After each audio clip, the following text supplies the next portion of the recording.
Good evening, everyone. Welcome to the Real Truth Call. Today is Tuesday. It is January the 23rd, 2018. Thank you so much for joining us tonight. Okay, so it looks like we got some really great questions here. They started coming in today around 2:53 right after I sent them over. So we're going to start at the earliest questions first and move on up the ladder. And I pray that you will have a wonderful call because Jared has some really good stuff in store for you tonight. Yes, he does. So, let's see. We got Jared. Are you here yet? Okay. Jared, speak up when you come in the room. I'm speaking up. Okay, good. Good evening, and how are you? Doing fine. How's yourself? I'm doing great, thank you. I've already given out the protocol, so we will see how things go tonight. So I think, I know you have a little small briefing that you want to do, and then I would like to go straight into the questions after that. And if you can, just, be direct, about 2-3 minutes on a question, so we can get in as many as possible tonight, if that's okay with you. That's an undertaking, but we'll give it a shot. I already said that. Y'all know Jared likes to give you straight up details and cover every angle of the question. So practically we're going to try to move it forward tonight. We'll give her a you shot. got over 70 questions in the queue already. Okay. Already. So we're going to do what we can and answer as many as possible. Well, and then like we usually do, we'll run it into tomorrow if necessary to continue answering. Absolutely. Yeah, I did free up on Wednesday night just in case. So. Okay. So you can go ahead and give us your okay. We'll go for it here. Briefing first, and then we'll jump into the questions shortly thereafter. Okay. And welcome, everybody, on this Tuesday night to Dr. WC Call. And I know a lot of people have a lot of questions. And a couple things I want to cover up front so that people have the email address to get information to us. And that is, the email is, we are one light, LIGHT, for all @gmail.com. Again, it's all lowercase, all one word. We are one light for all @gmail.com. Now there's a lot of things going on out there, and another thing I'll say before I forget is that anybody on this call or anybody that is connected to anyone who is of the light, number one, who is seriously connected to banking industry, finance, and I mean seriously connected, not lightly, and is of the light, which is mean a good one who is for humanity, and then any military personnel, retired or active duty, that are connected in the military in the finance arena, banking or finance type of arena, to make contact at that email address at weareonelightforall@gmail.com. That way, the reason I'm asking that is because we're working on an alternative accelerated process to expedite funds for the people, and not just in America, but worldwide. So we're working on that. It doesn't take 2 hours to get that done. So, but it is, let's put it this way, it's a plan B that we have implemented. And some of you might be aware of it, but it is in full force. We have people working on it right now, and the more the merrier, that we can get people who are of the light for the people of the planet and who want to assist in any way they can. In addition to that,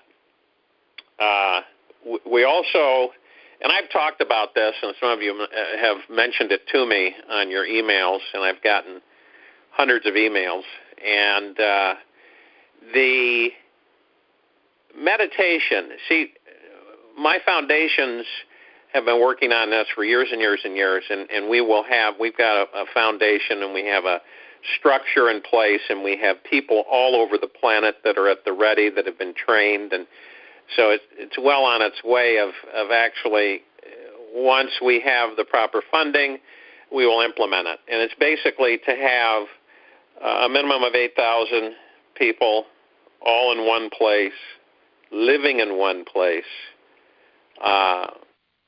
basically emanating a vibrational frequency for the planet and the human race on a daily basis, forever.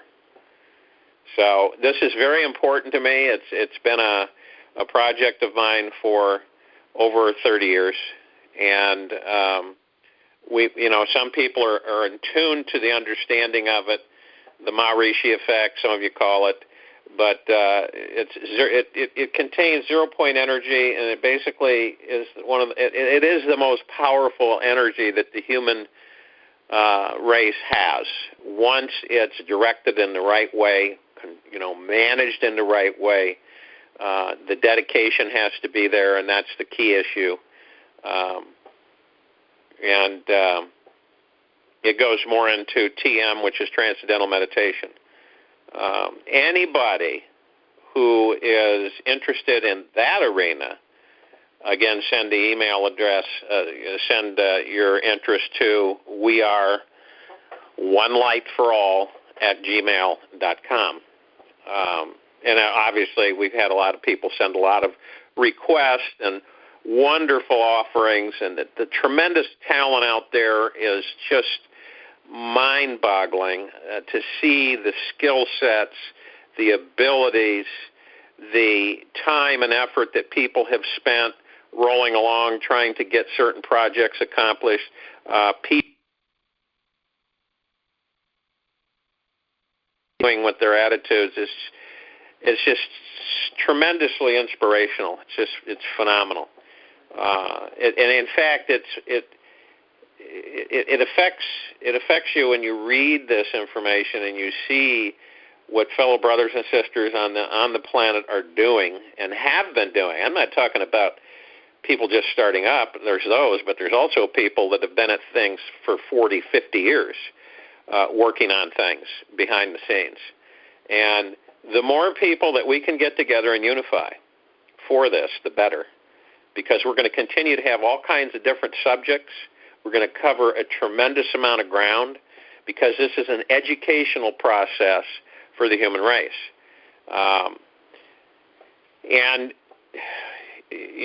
To move that into the process, we're going to address, a lot of people have requested that we address the fact of Kim and the call that went on a few days ago, and how people are feeling, and some of the disinformation that is being plastered out there, which is we'll go into that too, on why that happened, why these things surface, why this stuff comes out, how people are discredited on a continual basis and slammed and banged, and what the method of the madness is, and so on. So right now we are moving the country, the United States, the country, not the corporation, not the corporation in D.C., but the true government, the true government for the people will be surfacing for the people in short time here in America. Not too much longer. process is almost complete. It's fairly near.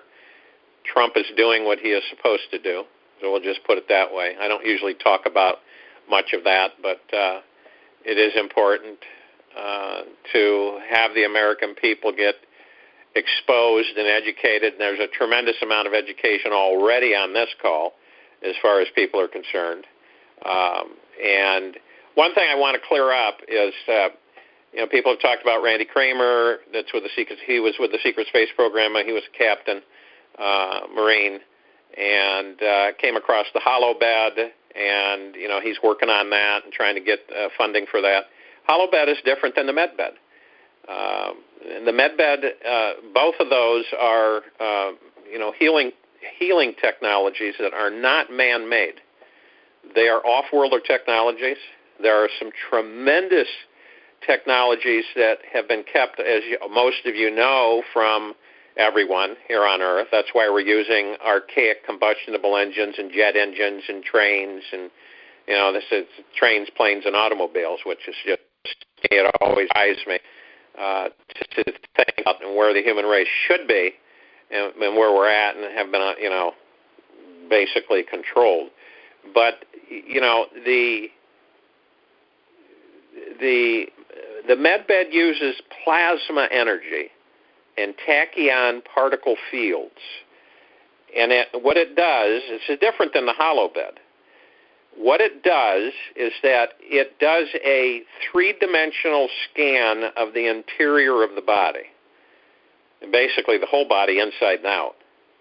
The database that it's plugged into, which is a quantum form of computing, analyzes, just like it would, I guess, when any of you have had an MRI and you see the scan, magnetic resonating imaging, where it shows the inside of the body and they look for tumors and that type of thing. That is a antiquated version of the actual view, okay? So what happens is that the database and the equipment scans and genetically identifies the DNA makeup of the human that's in the bed. Then once it does that, it identifies the abnormalities. And when I'm talking about abnormalities, I'm talking about missing organs. And the body gives out an energy field where if you have a missing organ, the organ is still there. The image of it, the feeling of it is still there. That's why a lot of people who have lost an arm or a leg for quite some time, they almost like they still feel it's there. They want to move their foot when there's no foot there. That imaging is there. It's the same with an organ that's been removed, the same thing. So that imaging, plus on top of that, the body, as I have said, has a renewing process. And people think, well, the liver is the only thing that renews itself at a quick rate, but that's not the case. The entire human body, if the immune system were healthy and it wasn't being bombarded from the air, the water, and the land, and the clothes, and everything, and we had the opportunity, which the human race never has. It's never had that opportunity to utilize its immune system to the spacesuits that we're in.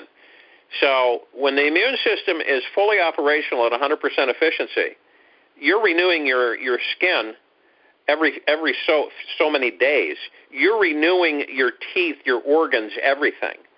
But unfortunately, the powers that control and have controlled this planet forever, in one way, shape, form, or another, have kept us from having that God-given ability in these bodies. We just haven't been able to utilize it. It's been too compromised. It's just like any kind of chemical that the human race puts in its body. These pharmacias, all of these chemicals, the body attacks it. And the human race has got to get to the understanding, no more of that stuff. It attacks it. It breaks it down. It eats up the tissue. It slowly deteriorates all parts of the body in different ways. And so, and now you look at the human race, look at the people on planet Earth, look at the American people, and look at and all of you, I know you've probably heard this millions of times, but it always helps to continue it, is that the anesthetization of the human race, the dumbing down, which we all are aware of. They started that new math back in the early 60s to dumb down the population, where you're chasing your tail continuously and never coming up with an end formula. That was the new math that they introduced. It's all manipulation, all control that's been engineered. And on top of that, our bodies are deteriorating at an accelerated rate, a hugely accelerated rate. The life expectancy in America has dropped. It hasn't gone up. It's dropped. We were at 82 years. We're now down to 78 years. Now, everybody think, well, criminy, we should have a longer lifespan because of all the technologies. All of the allopathic, for the majority of the way it's structured, even the American Medical Association insignia, medical journal, where you've got the two snakes, okay? That's reptilian. You look at the influences in our society and in the medical area and arena, and all of the forgotten cures that God, Creator One, has put in our hands that we had for a long time. There was a time where you could go, some of you might remember this, or in your hometown, you could go to the pharmacy, and there was a guy back there, and he had a chart. And you can get the chart online. There is a place you could look for the chart of old herbs and pharmaceutical remedies and everything.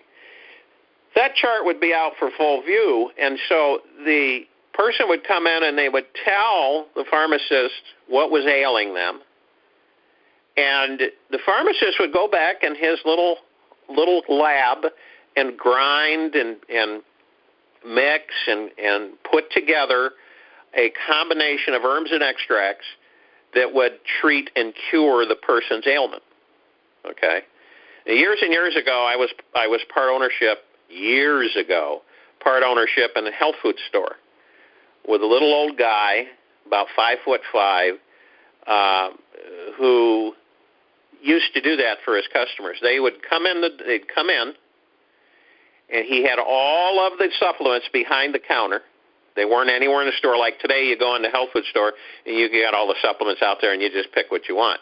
He had them all behind in the back wall, and people would come in, and they would tell him what was wrong with them, and he would literally prescribe all naturals, different supplements, herbs and extracts to cure them. Okay? Now, that word cure has been almost wiped out and abolished in fear-mongering amongst the human race, because you can't say that. You just can't do that because we have it regulated, and the Gestapo won't allow that to happen. So you got to have, treat things. Like I said, the allopathic is about treating things, not curing them. But we're changing that. That's changing. Okay, we talk about that, and when we look at that med bed, that particular technology. Now you're going to start seeing, the hollow bed, the med bed. There's other technologies in the health arena that are super advanced, far-reaching, that even the secret space program doesn't use, that are coming from other civilizations in the galaxy. Some of them not even in this quadrant, and some of them not even in this galaxy. See, these are technologies that are far-reaching and far advanced. Now, understand what's happening to this entire planet. All right? We talked about the central sun and the wave of energies coming in. We talk about the temperance of that wave. We talked about the fringe of the wave hitting everybody. It's affecting everybody now. The wave will be tempered. The main wave is going to be tempered so that the human race can handle it, so that we won't blow a fuse. And that'll be in before the end of the year. That wave will be here. We've talked about the earth changes, and I talk about those not in fear-mongering for people. I talk about those so that people are aware, so that they can get on the internet, start looking at other stuff, start for themselves formulating and figuring out stuff. So, and that's a lot of the things I like doing is to have people mobilize on, with certain things that I say so that they can capitalize on those things, and they have a launching pad. So they say, you know what, I'm going to go check that out myself, and I want to do this, and I'm going to do this, and I want to do that. You'll find that a lot of the things I talk about, you've heard in different ways, shapes, or forms through the years. Some of you have been around for a long time, and some of this jogs your memory that you've probably heard in one seminar or one group meeting or someplace or somewhere. But the intent here is we're going to eliminate money on planet Earth. Now, you all know that. And no, it's not going to be in 8 months or 2, 3, 4 years, but it will eventually take place where we just don't have money. Now, we look at as nonprofit operations. So the funding is about funding everybody's projects that have a deep, sincere commitment. And I've talked to a lot of people that have started crunching numbers and looking at their projects and saying, wow, this is just mind-boggling. This is huge. I don't know if I can do it, type thing, which is okay. I mean, some people come to that point, which then help comes in and starts aiding and assisting them, and the right people in the right place are delivered, and things start taking place and happening with people with different skill sets. And that's what it's about, gathering as many people together so that they can go out and start helping different groups of people, unifying those groups, because unity is the power of the human race. And as you all know, we do have a hard time with that because of all the different beliefs and all the mechanisms and all the social structures, cultures on this planet. We have a very difficult time of unifying the human race, our civilization. And that's what we work on. That's what we've been working on for over 40 years, is to try to humanize the human condition, which means bringing people together of all walks of life so that they can cooperate without the egos. That's another toughie, wanting to be the boss, wanting to be in control, wanting to be the director, wanting to be the power one that has the power, rather than everybody working together. And, at times you have different project leaders because that's their strength, that's their skill set. And you have mastermind groups that come together. So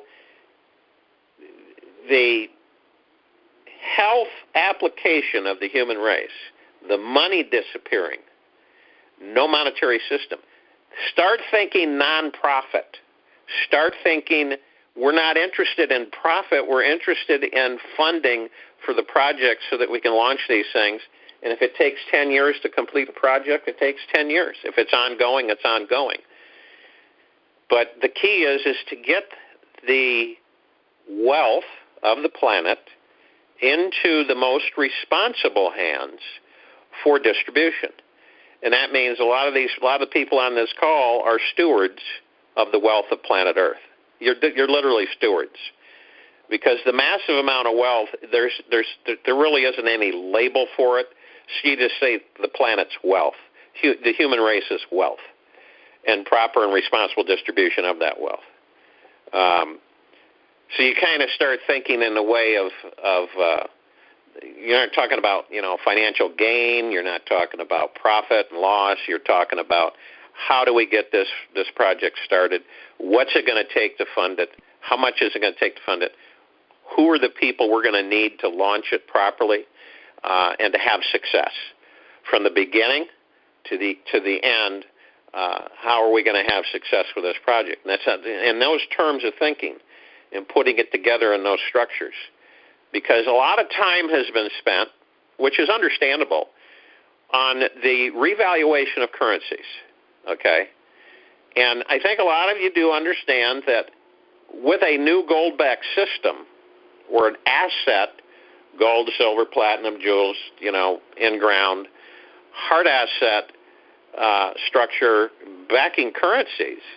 Basically, if you look at what the corporation has done to these poor countries, where it's gone in, blown them up, killed civilians repeatedly, totally debased and devalued their currency to almost where it's not even worth dirt. Dirt's more expensive, more valuable than their currency. For decades. And I'll give you some examples of countries that you're aware of that were out in the limelight. Look at Vietnam. Look what they did to that country's currency. Look what they did to their economy and their value. And for decades, look what they've done to Africa's value. Over and over again, the poor publicity and the degradation of their social structure and cultures there. Look what they've done to different parts of Asia and different parts of the world. And you wonder, you imagine all the wealth that these countries contain and do have, but to have it so reduced and so suppressed for so very long, you almost got to play catch-up and equalization and equal distribution of wealth on planet Earth. We've never had that. We've never had equal distribution of wealth on this planet. It's been so ridiculously lopsided that it's pathetic. It's so off-kilter, and that's why we have people starving to death. That's why we have so much stress in this country alone of not being able to afford to eat, of worrying about just paying your bills. Think about that. Just paying your bills. Paying for electricity. You know how ridiculous that is? And I know a lot of you realize that. Paying for power when it's unlimited. The power application, when we come out with these different technologies and others come out with these different technologies, they're going to blow people's socks off. A cube that'll power, without any moving parts, an entire neighborhood, an entire city. No more wires and stuff running all over the place. No more power substations transferring electricity and through people's backyards and stuff. A universal communication device where you don't need a phone, smartphones, and all this other technology that literally has been given to some of these companies. This technology has been given to them. It's old, archaic technology. The smartphone, the iPhone was given to the founder of Apple. It was not man invented.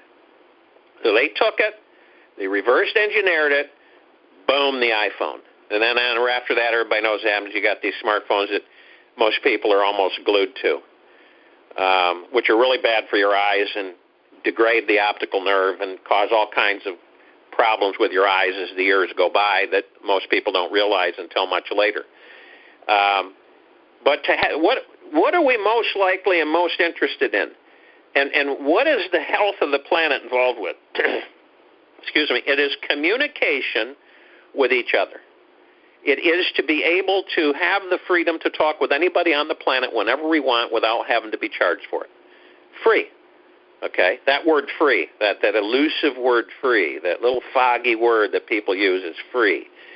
And when we accomplish that, because we will accomplish it, where all of your communication is free. I talked about one of the new technologies that'll be here, which is almost free internet for the entire planet, which will probably cost $6-7 a month for people to use, if that, which you'll be able to communicate anywhere on the planet with no blank spots anywhere. You could be out in the Amazon rainforest in the middle of nowhere and be able to use a laptop computer because Wi-Fi will cover the entire planet. And you should look this up. You should research it because you're going to see it next month is when it's going to be unveiled. And it is called Halo-Fi. H-A-L-O-F-I. Halo-Fi. They've got the satellites up there pretty much, the mini satellites, and they can manufacture. They also have the manufacturing facilities to pump those satellites out, which is conceivably very cheap at $500,000 per satellite. They need to replace any. So literally, starting in February of 2018, that technology is going to be all over planet Earth, eventually covering the entire planet, and everybody anywhere can have full access at 4 to 5 times the speed of the current speeds that we have today. Okay? The U.S. is being absolutely screwed over on its internet because we have some of the slowest internet on the planet, believe it or not. The upload speeds are absolutely ridiculous. The American people are just being ripped off left and right, and it really irritates me. They're just getting ripped off constantly, being starved to death, being over-medicinalized, lied to constantly, ripped off financially, being told to pay this and pay that, over-regulated, overworked. I mean, the American people are working an average of 2 jobs per family, 2.5 jobs, just to pay for food, just to be able to keep a roof over their heads. And we look at that, and it's just a great people that has been subverted, beaten up, robbed, raped, and pillaged relentlessly for decades, lied to constantly, misinformed from news reporters that at one time in this country used to tell the truth, but don't anymore, because everything's controlled. And the backfiring of this for those controllers is that people are waking up and a much more accelerated rate than they were 10 years ago. So you picture, and when we put together this meditative journey for the human race, which we're doing, where every single day we are going to have 8,000 people every day at a specified time get on a trunked call where we have several trunk lines coming in, and we all do a visualization meditative. It's not going to take long. It's not going to be hours and hours. It'll be a handful of minutes where we literally view the planet the way we desire it to be for all brothers and sisters on planet Earth, for everyone, how we desire it to be. We want clean skies, clean atmosphere. We want clean soil. We want an Eden for a planet. We want to be able to enjoy this planet as God intended us to do, with good influence from other civilizations rather than bad influence, where we are cognizant as a civilization and interacting with a galactic confederation council of other planetary beings where the human race is part of that and has a say, which hasn't been the case. You imagine that. So you got all these beings who decide certain things and meet and discuss certain galactic, cosmic events and situations, and we've never had an ambassador or anybody to represent us in that structure at all, period, which is a shame. And the exciting part about that is that we will now. We will have an ambassador.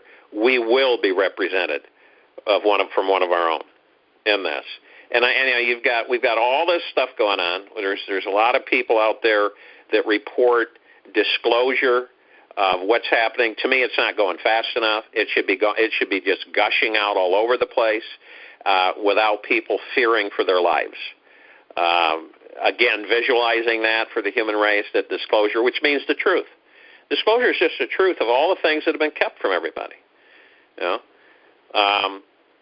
We can do a lot of things, create a lot of things when our hands aren't tied behind our backs. We are creators. That's what we're really, really good at. We can invent things out of thin air. We can accomplish things. Look what we were able to build when we first got going on this planet. Look what we're able to create. And we're going to do it again, but in a much better, brighter, phenomenal, powerful, loving, healthy way. We're going to have our oceans cleaned, our air cleaned, our soil cleaned. We will not have diseases. We will not worry about dying young, which is dying at 80 years old is dying young, okay?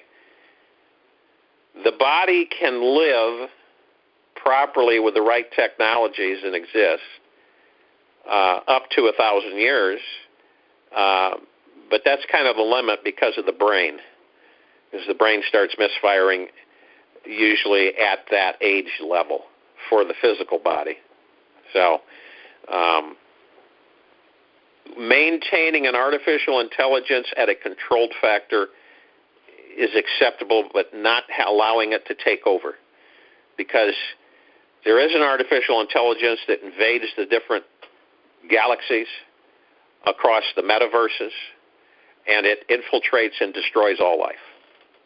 If you want to know what AI does, it destroys all life, all biological life. Its mission is to destroy it all.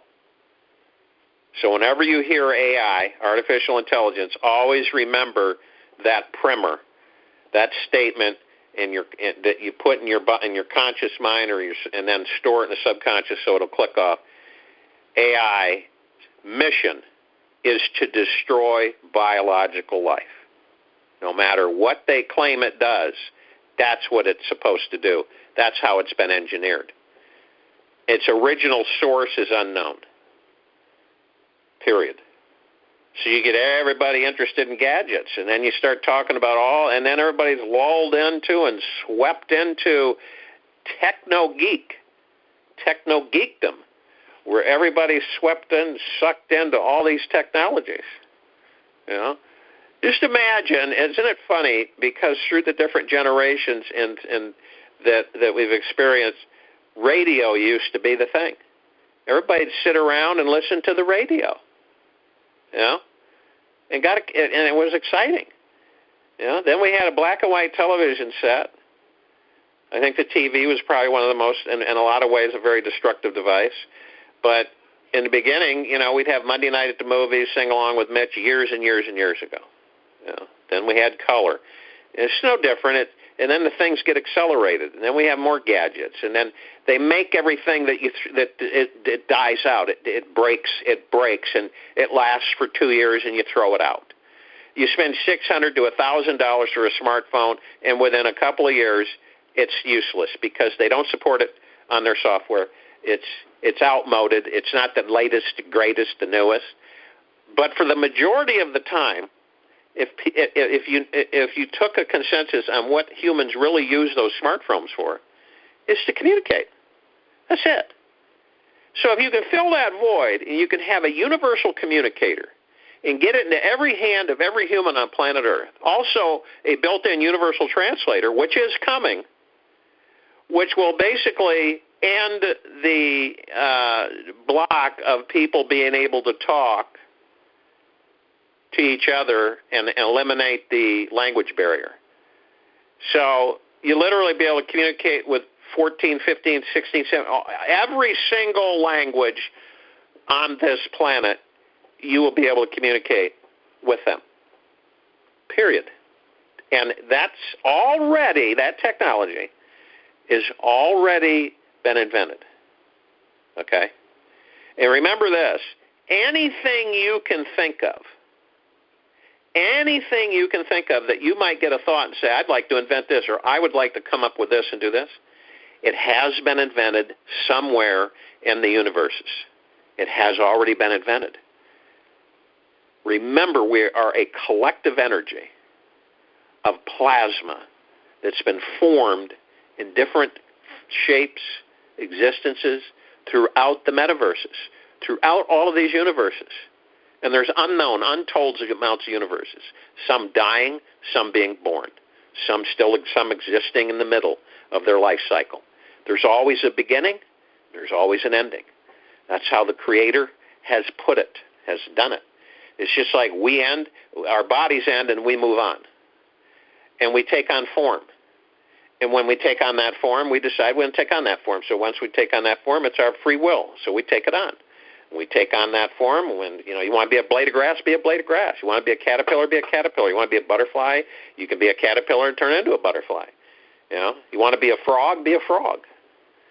It's experiencing what the experience is of being that life form, of actually being. And that's what we relish in. As spirits, we love attention. That should tell you something. As God sparks, we love attention. We love to be given attention.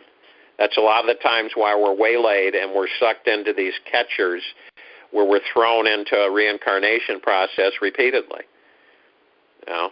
So the changes that are accelerating every second now on this planet are immense. They're vast. And they're going to get even higher and more frequent. So there's been a lot of people that have emailed me and said, let's address the Kim human being that surfaced, that had the tenacity and the fortitude to expose herself out there and take a shot at trying to get people to listen. You either believe or you don't believe. You know, that's the way it is across the board. I did have, so we can clear the slates here, I did have a several-hour commisery meeting with Tank and Kim. We talked and talked and talked and talked, kind of like a skull session of comparing notes, and it was a fun time. It was good interactive to be around like-minded people, and idea sharing, period. Now, and see, I don't care to speak for people, you know, or what I'd rather have them answer and have people address them. So that they can answer outright. And Kim, believe me, is not afraid to answer direct out, straight up. What you get, you know, what you see is what you get with her. She's going to tell you like it is and how she feels. She's very knowledgeable. She has a mathematical genius mind.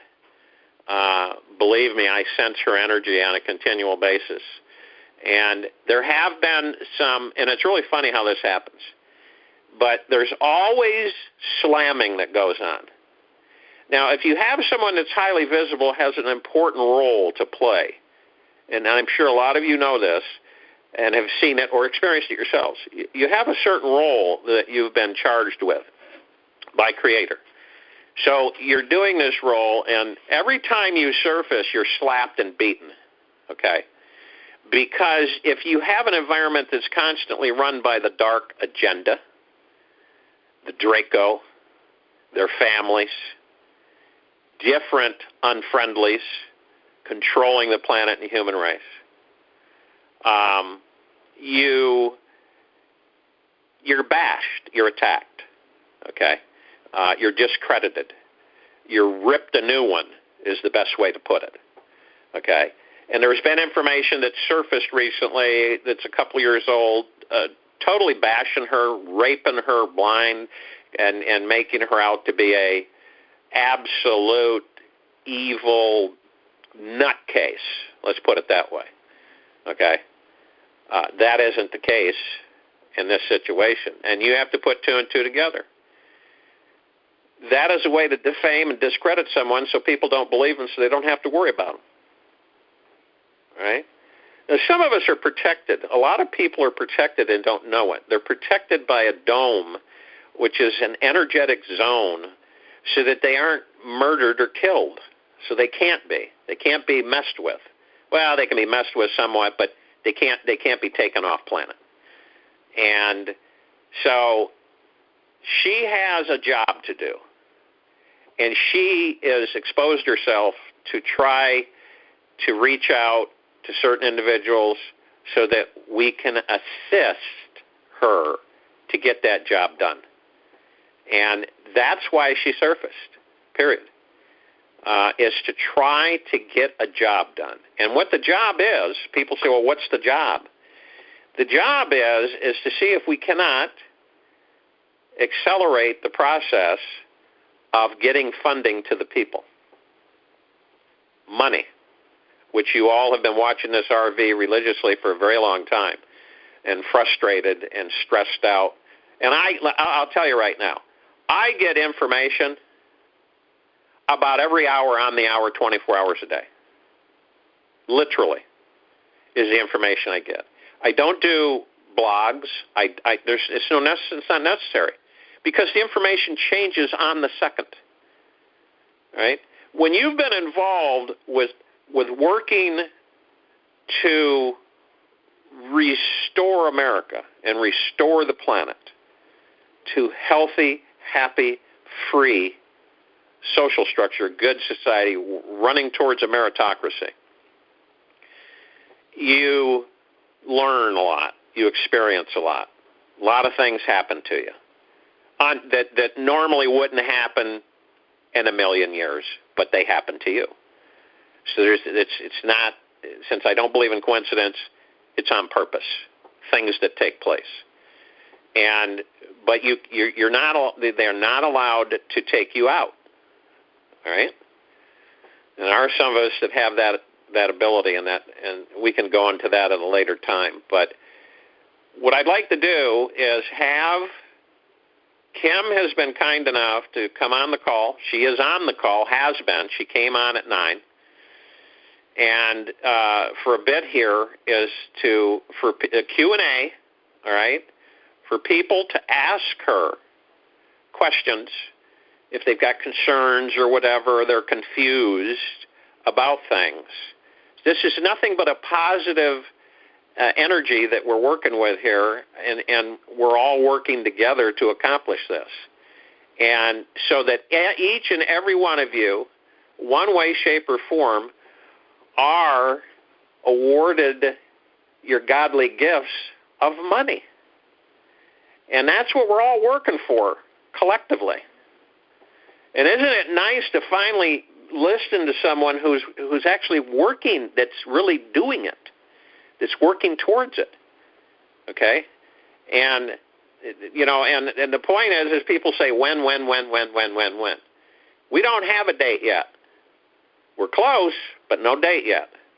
So that's where it's at. Wouldn't you rather have a group of people that now you're plugged in with that are working to get this executed and get the money flowing responsibly to the human race?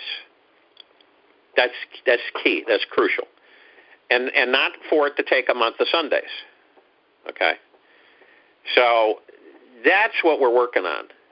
So what I want to do is have Kim come on, and then have WC bring her on, and have her field some Q&As, and then after a period of time, she'll probably, because you don't want to just blast her to death, but just in the beginning here to have enough, and then maybe continue it tomorrow along with me, and have a couple more things at the end here to talk about, but that's about it.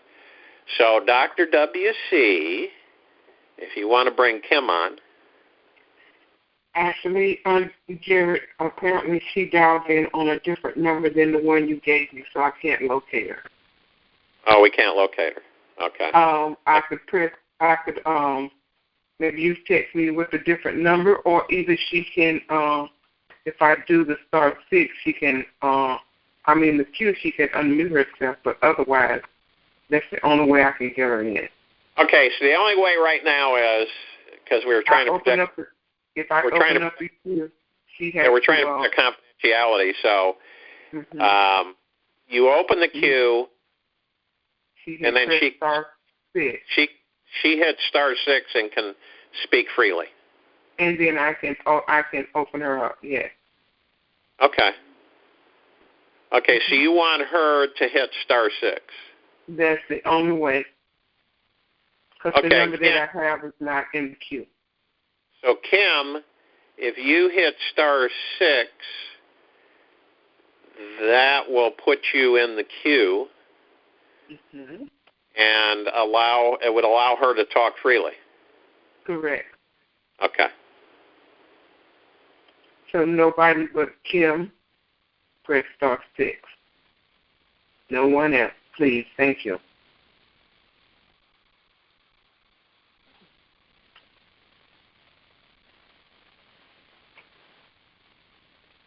Okay, so now what we want is we want Kim to press *6, and so that she can speak freely. Correct. Everybody else, get back out of the queue, please. Okay, let's see.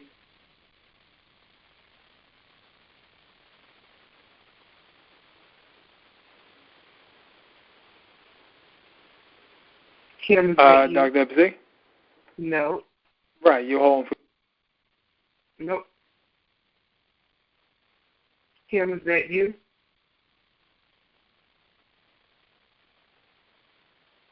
Okay. How about this one? Kim, is that you? No, I was just calling in at this time. Okay. See how people won't follow instructions? That's crazy. Why don't I get off and I'll call her? Call her, yeah. And I'll give her a different access. Okay.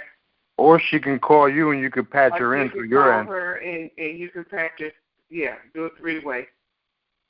Yeah, I think what I'll do, Dr. WC, is I'll call her and I'll give her a different access. Okay. We can always change the access. Okay, go ahead. All right, so I'll hang up and see if I can't. If I don't even know if she's on, but she said she was going to be on. So everybody hold. I will call her and see if I can't get her on. Okay.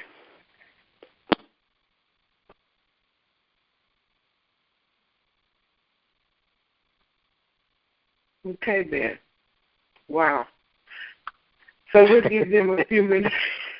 I know. We'll give them a few minutes to come back in. There's a lot of questions in the Real Truth Chatter. So I'm going to see if we could go ahead and get those going. Some going in those directions as well whenever they come back in. So the ones for Kim, let me see. I will put them right here. And the ones for Jared, they can answer as we ask the question. Let's stick with the program.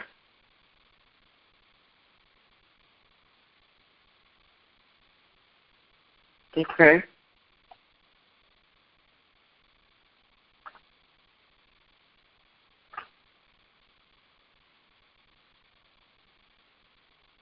Marty.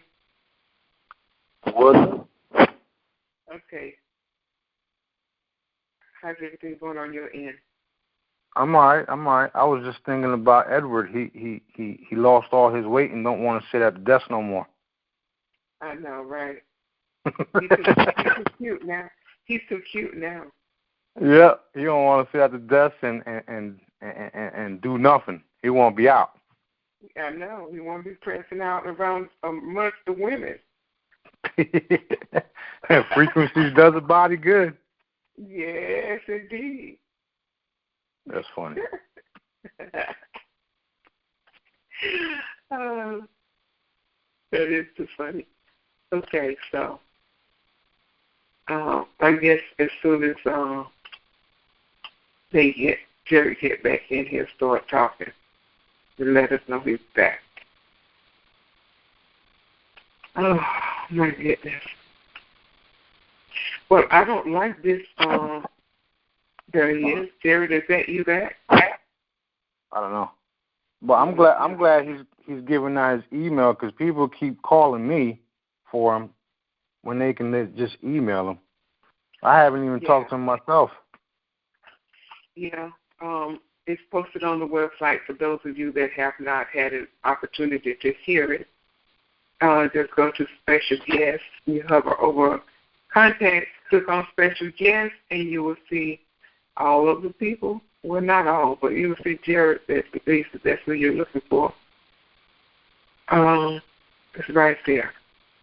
We are one light for all at gmail.com. Okay. Okay, Dr. WC? Yes. I called, but I did not get her, so I left her a voicemail. Okay.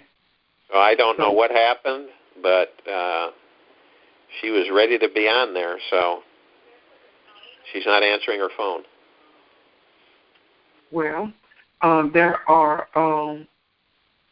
I've been scanning back and forth with the number that... I gave her that one access code, so you should be able to see her come on there. Yeah. If she does come on there. Mm-hmm. Well, I have it set right there in her area code, so if she comes in, it'll pop up. In the meantime, I want to go ahead and get started with some of the questions that people sent over for you. Yeah. That's good. We'll just continue on and do some Q&A. Okay, sounds good. Okay. Thank you, Jared, for sharing the wealth of information you have brought to us. Was the Alaska earthquake the result of an underwater military base and or HARP being destroyed? Thank you. That was a underwater installation. Okay, that's a good answer. Yep. Quick. Okay. Hi, Jared. Thank you for answering questions. Heard that we need gold standard to RV. Also, the only private groups will exchange. I also see Karen Hooter says this will never happen. Well, I don't know what the question is in that, but I guess maybe you want to comment. Karen Hooter says that there won't be a gold standard, evidently. Okay. That's what I got out of it. Mm-hmm. Basically. Okay. Doom and gloom. Remember, everybody, when you hear doom and gloom all the time, it usually is connected to the controllers of the planet. They want everybody to live in fear, period.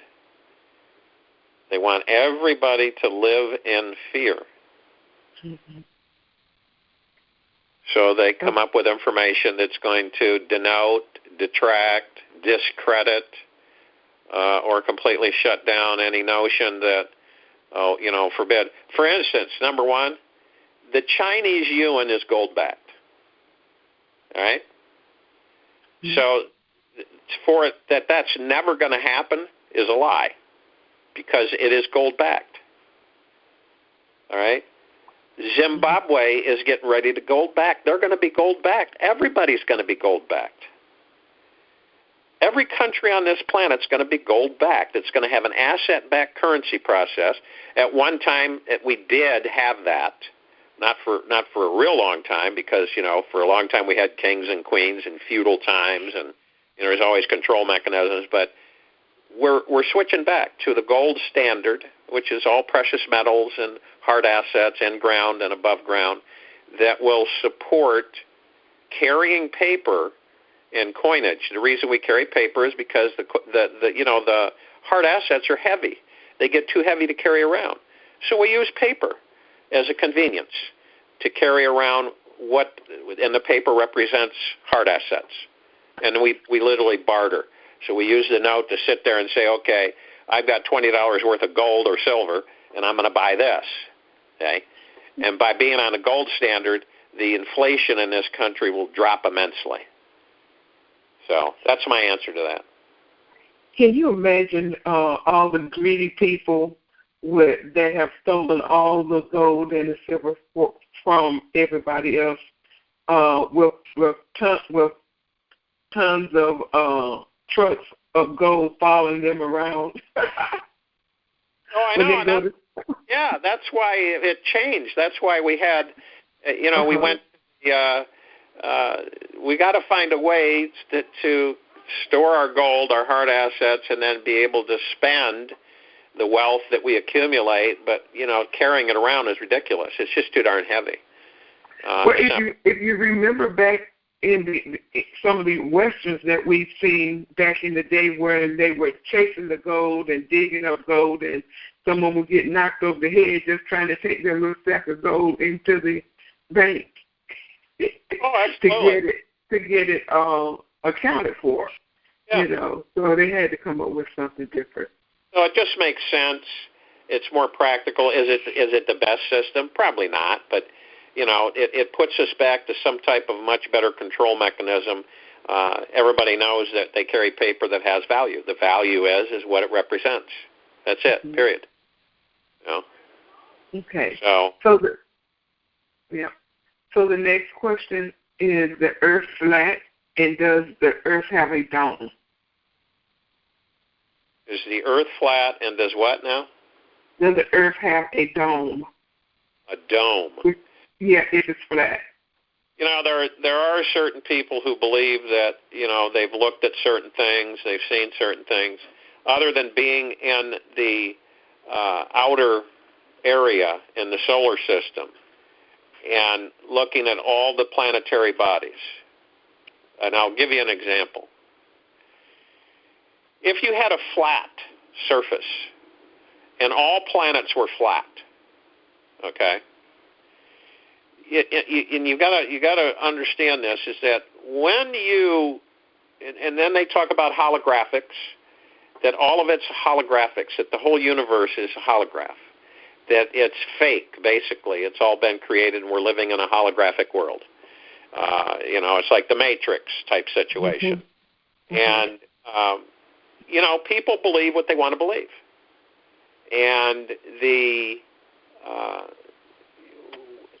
when you're out in outer space and going through the solar system and you see planets and you fly around them, and I mean around them, and you land, okay, you have to have gravitational forces. In order to have those gravitational forces, you have to have a circular type of a sphere that balances out the different hemispheres, period.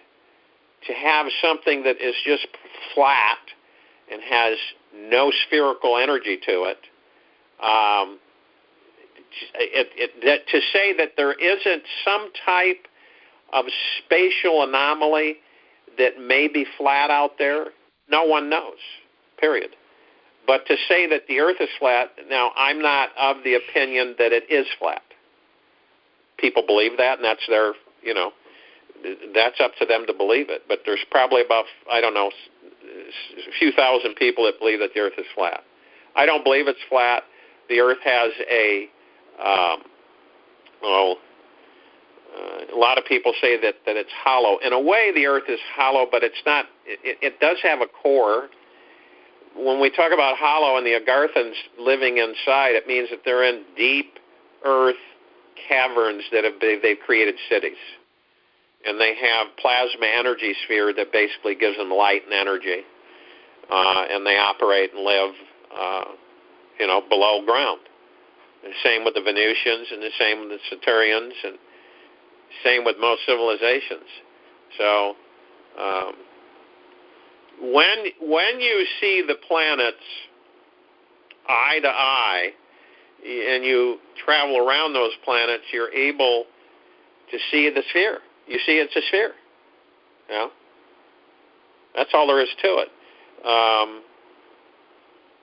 You would have a really strange mixture of sunlight in different solar systems if you just had a flat rectangle, and that it was or a flat circle that is like cutting out of a piece of paper. There'd be a lot of effectual changes and a lot of weather structures and existences on that sphere, on that flat circle, that it'd be very difficult for people to live on it.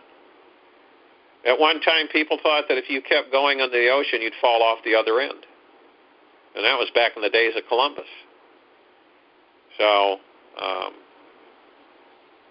with all, I would love to have those people get out in the solar system and take a ship and actually experience the different celestial bodies. I think they would change their minds quite quickly.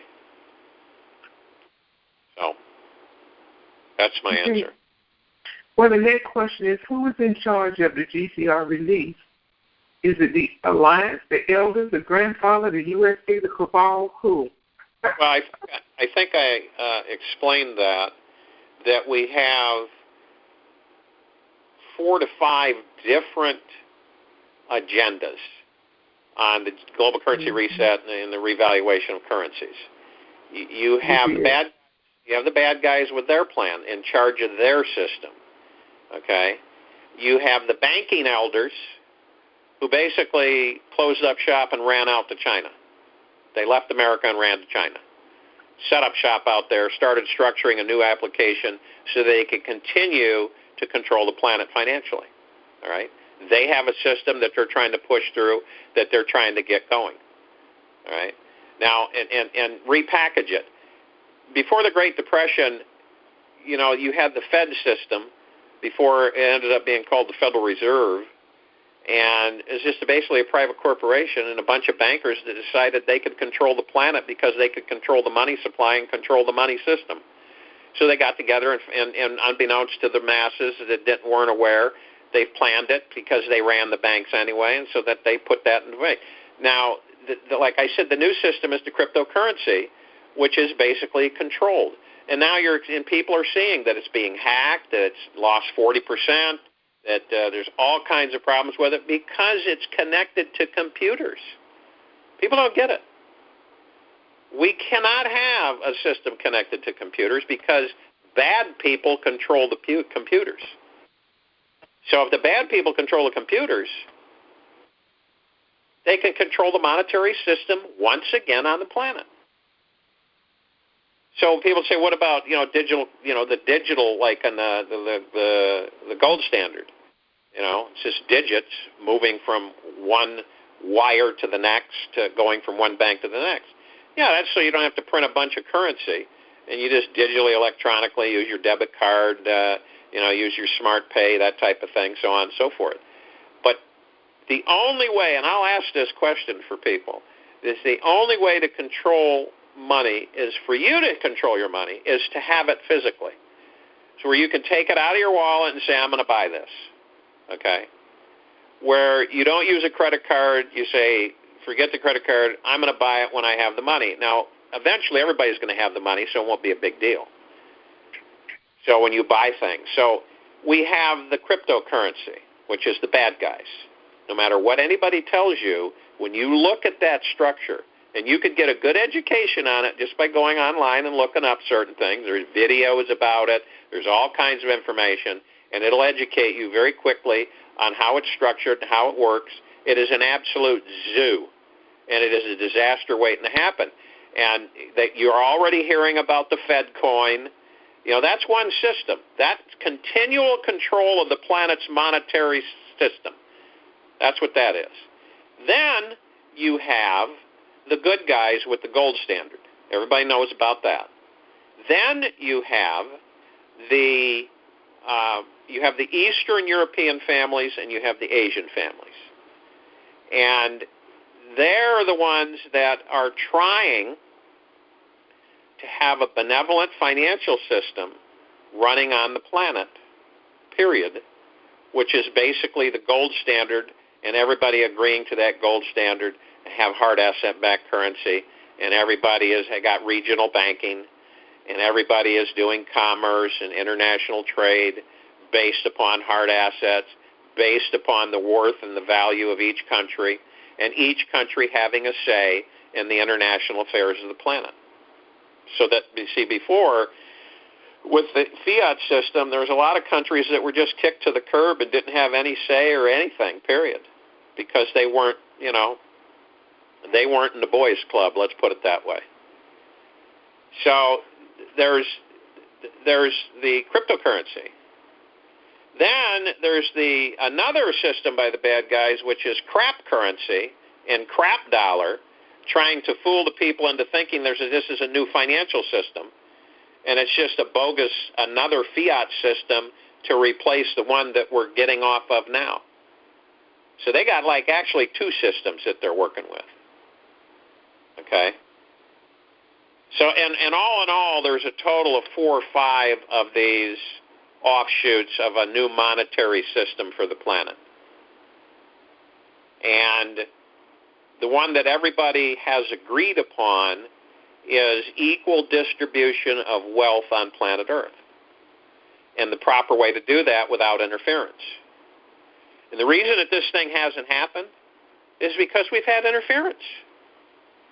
And for anybody to think that the bad guys are completely gone and that they don't have the power, that they aren't in control in a lot of areas, they've been around forever. Oh, and then you've got the Draco.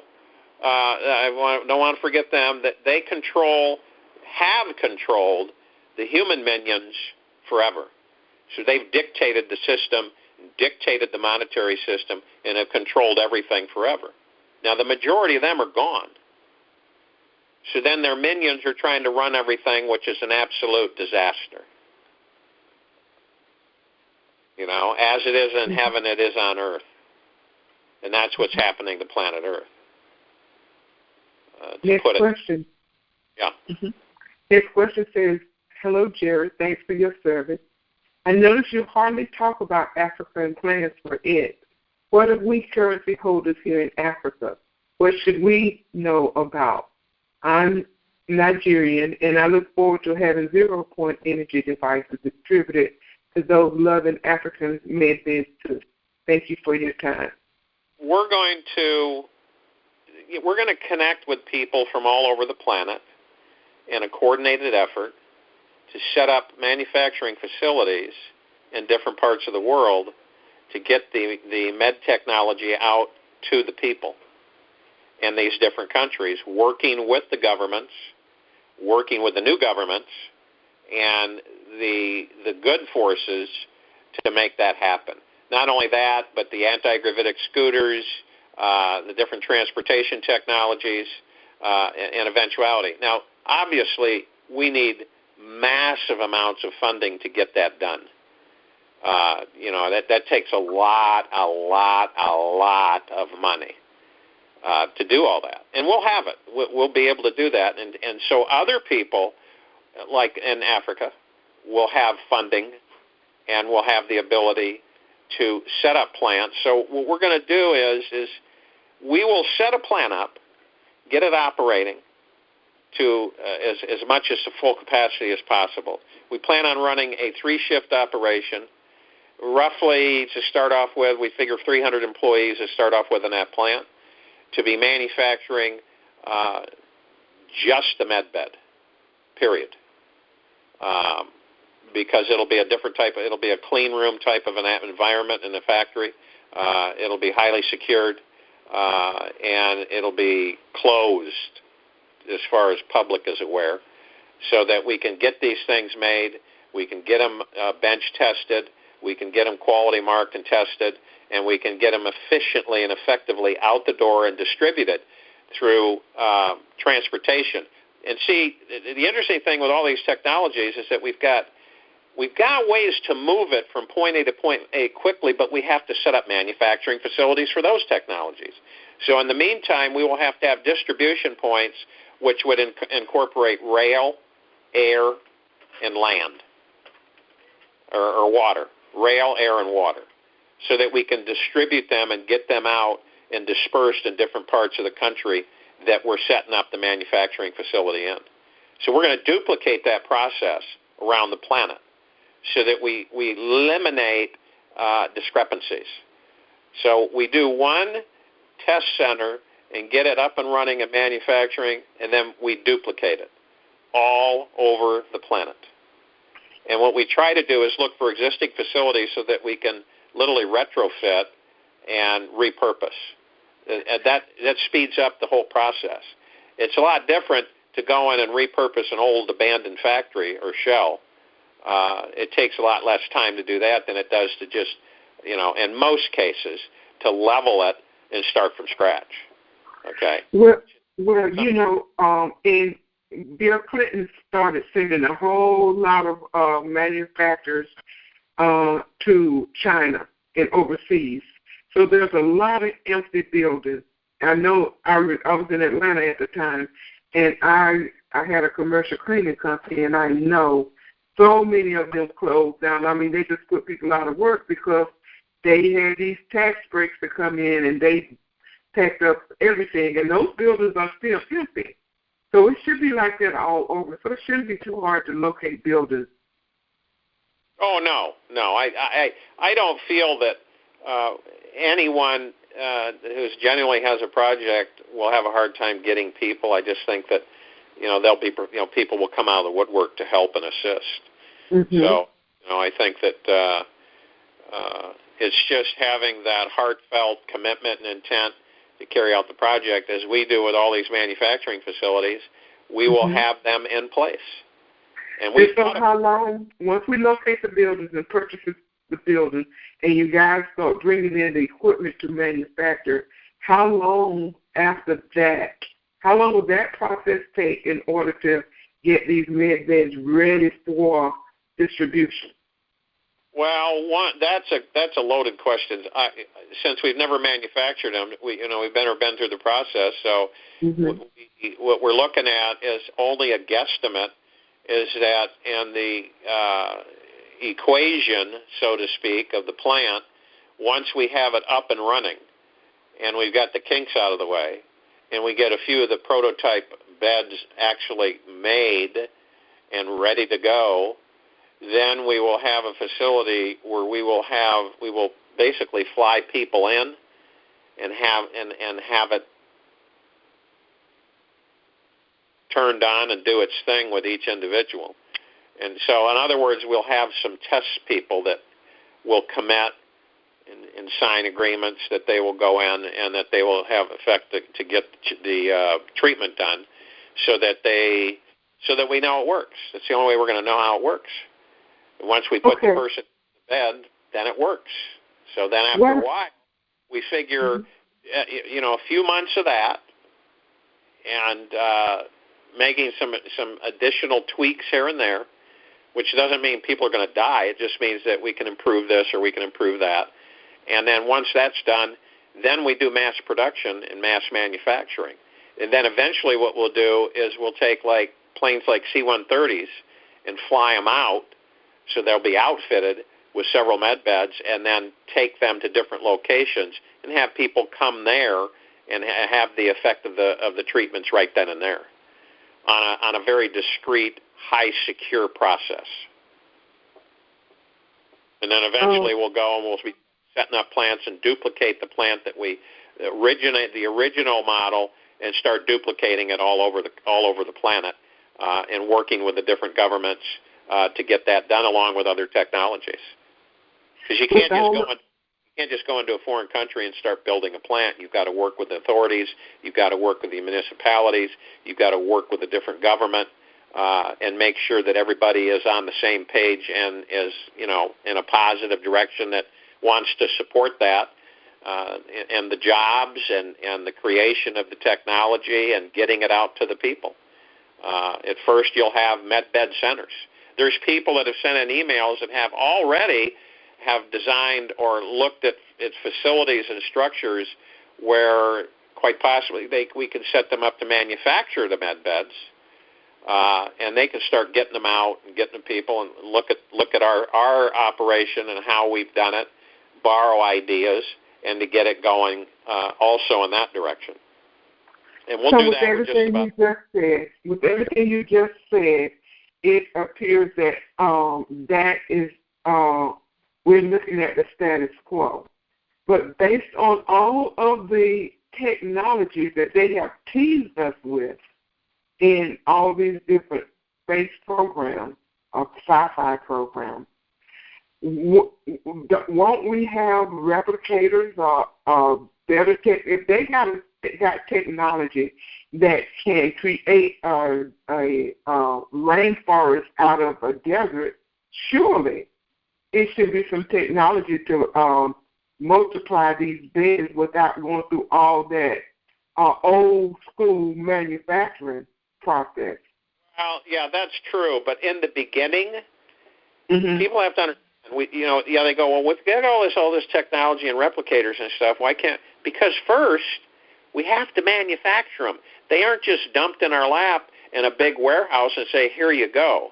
Yeah, I'm talking about after they get manufactured, the first set. Once we have replicators, the replicators will replicate medbeds. Mm-hmm. And then we won't have to have massive manufacturing in that instance, mm-hmm. because we can address a replicator that actually spits out medbeds. Yes, and that'll make it that much more quicker. Yeah, it'll be a lot quicker, but in the beginning, in mm-hmm. startup phase, when we have to get manufacturing processes don't take overnight. And there's a lot of people on this call that have a lot of experience in manufacturing, and they know that. People get impatient, and they want things within days or weeks. Say, we got to mm-hmm. have this now. It's not conceivably possible to do that. We want quality control, quality assurance. We want the first beds to be on the money. We aren't interested in cutting corners on them. We want them to be efficient and effective, the best possible, and that's how we'll do it, the conventional way. Now, once we get replicators manufactured that can actually replicate the beds and some of the other technologies, then we can expedite and speed up the process and shorten the time for market penetration. But when you're talking about making millions and millions of devices, just look at the manufacturing process. Even in replication, it takes a long time. You can't. You're not going to do it in a couple of days or weeks or months, because you've got to. Now, another thing you got to do is you got to get it distributed to people, and people have to get used to knowing how to use it. So there's a learning curve also. There's an educational process, an application that has to be involved. You know, it'd be no different if we set up a plant and we just threw a bunch of people in there and said, okay, start building stuff. It'd be an absolute disaster. See? We've got to bring people in. We have to train them, okay? We have to train them to the manufacturing process of the medbed, okay? We've got to set up the lines. We have to have them all tooled. A lot of it's going to be done by hand in the beginning, because we don't have robotics that can accommodate that type of manufacturing process. You know, we have to have data processing involved. We have to have R&D, research and development.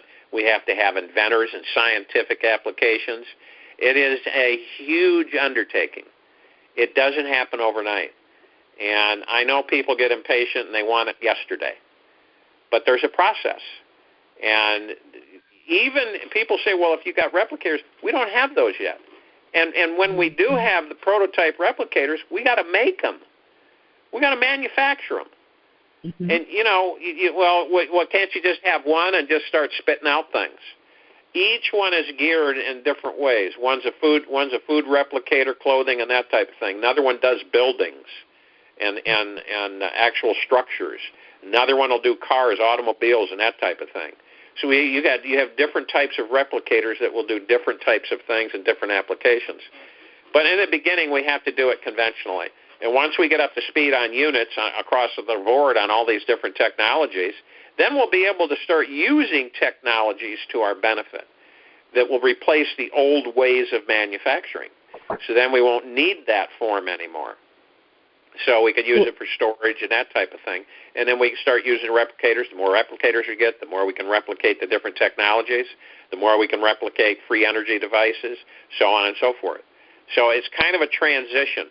It's from 21st century manufacturing processes over to 22nd century manufacturing process with replicators and different devices like the medbed, the anti-gravitic scooters, the transports, so on and so forth, and getting that stuff in full run, pumping it out, getting it into people's hands, and getting people to use it all over the country, all over the planet, in different countries. Africa, China, India, Australia, Germany, Denmark, Belgium, Sweden, Switzerland, all over the place. You know? And there's groups of people in those countries that have projects designed, set up. They've got ideas. They've got platforms. They've got some infrastructure that they're at the ready. So it's basically networking and aligning people in a unification of everybody coming together, whereas we work together. You know, you've got a group out in Europe that are just churning right along, spitting out technologies, coming across other technologies. Hey, we just came over this technology. Could you fly out here or zip out here and take a look at it, see if you might want to duplicate it? Because people are going to share everything. It's not going to be like hiding in a corner because you don't want anybody to know your technology. It's going to be open sourced. And what open sourced means is that anybody can have access to it. Anybody. None of this cloak and dagger stuff of hiding out in black ops rooms and stuff and killing people for having secrets and things. It's going to be open sourced. So you'll come in and you'll say, wow, that is really something. We could really use that where we're at. Well, that's fine. Here's the plans. Here's the manufacturing. Here's everything. All right? Or eventually you can replicate it. All right? Here's the data that you need to put in your replicator. Boom. Done. So that will spread quicker all over the planet for the human race. We will get it out expediting things, eventually get it up to speed where people in different parts of the world will have things churning away. They'll be manufacturing things, and then they'll say, we came across, this inventor came up with this technology. We were able to put it together and manufacturing a few prototypes. Would you like to come out and take a look at it, see if you want to duplicate that technology? And that's what's so exciting about this. Because basically, for the first time in human history, we're going to have the opportunity to interact with everybody on the planet, making these different technologies become a reality. And no one's going to hide it. It'll be, sure, if you here it is. Here's the information you need to start replicating it and doing it in your country. And that's what we're going to encourage. We're going to connect that across the planet where everybody's working together. So you can pick up the phone, you can call XYZ company and say, hey, Al, this is Sven from Sweden. We have a new technology. I'm calling around to make sure, see if people would be interested in duplicating it in their area and to get it out to people in their area. We can do a video. You can watch it online, whatever. You can zip out here, take a look at it, so on and so forth, to encourage that unification of the human race and interacting with each other and working brothers and sisters and working together for the betterment of the planet and offering, giving merit to society. And that's part of the meritocracy. Basically, a meritocracy is that everybody does work based on merit. They contribute to society based on merit, what they contribute, whether it's helping an old lady across the street or it's, lifting something for somebody or, helping duplicate a technology or on and on and on. That's how it works. And that's what we're encouraging now, and that's what we're going to accelerate that encouragement across the planet, across the board. Nobody's going to be left out, even the smallest countries.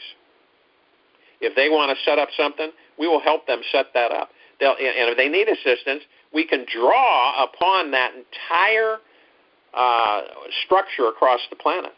You imagine the minds getting ready to apply different technologies for the betterment of the human race.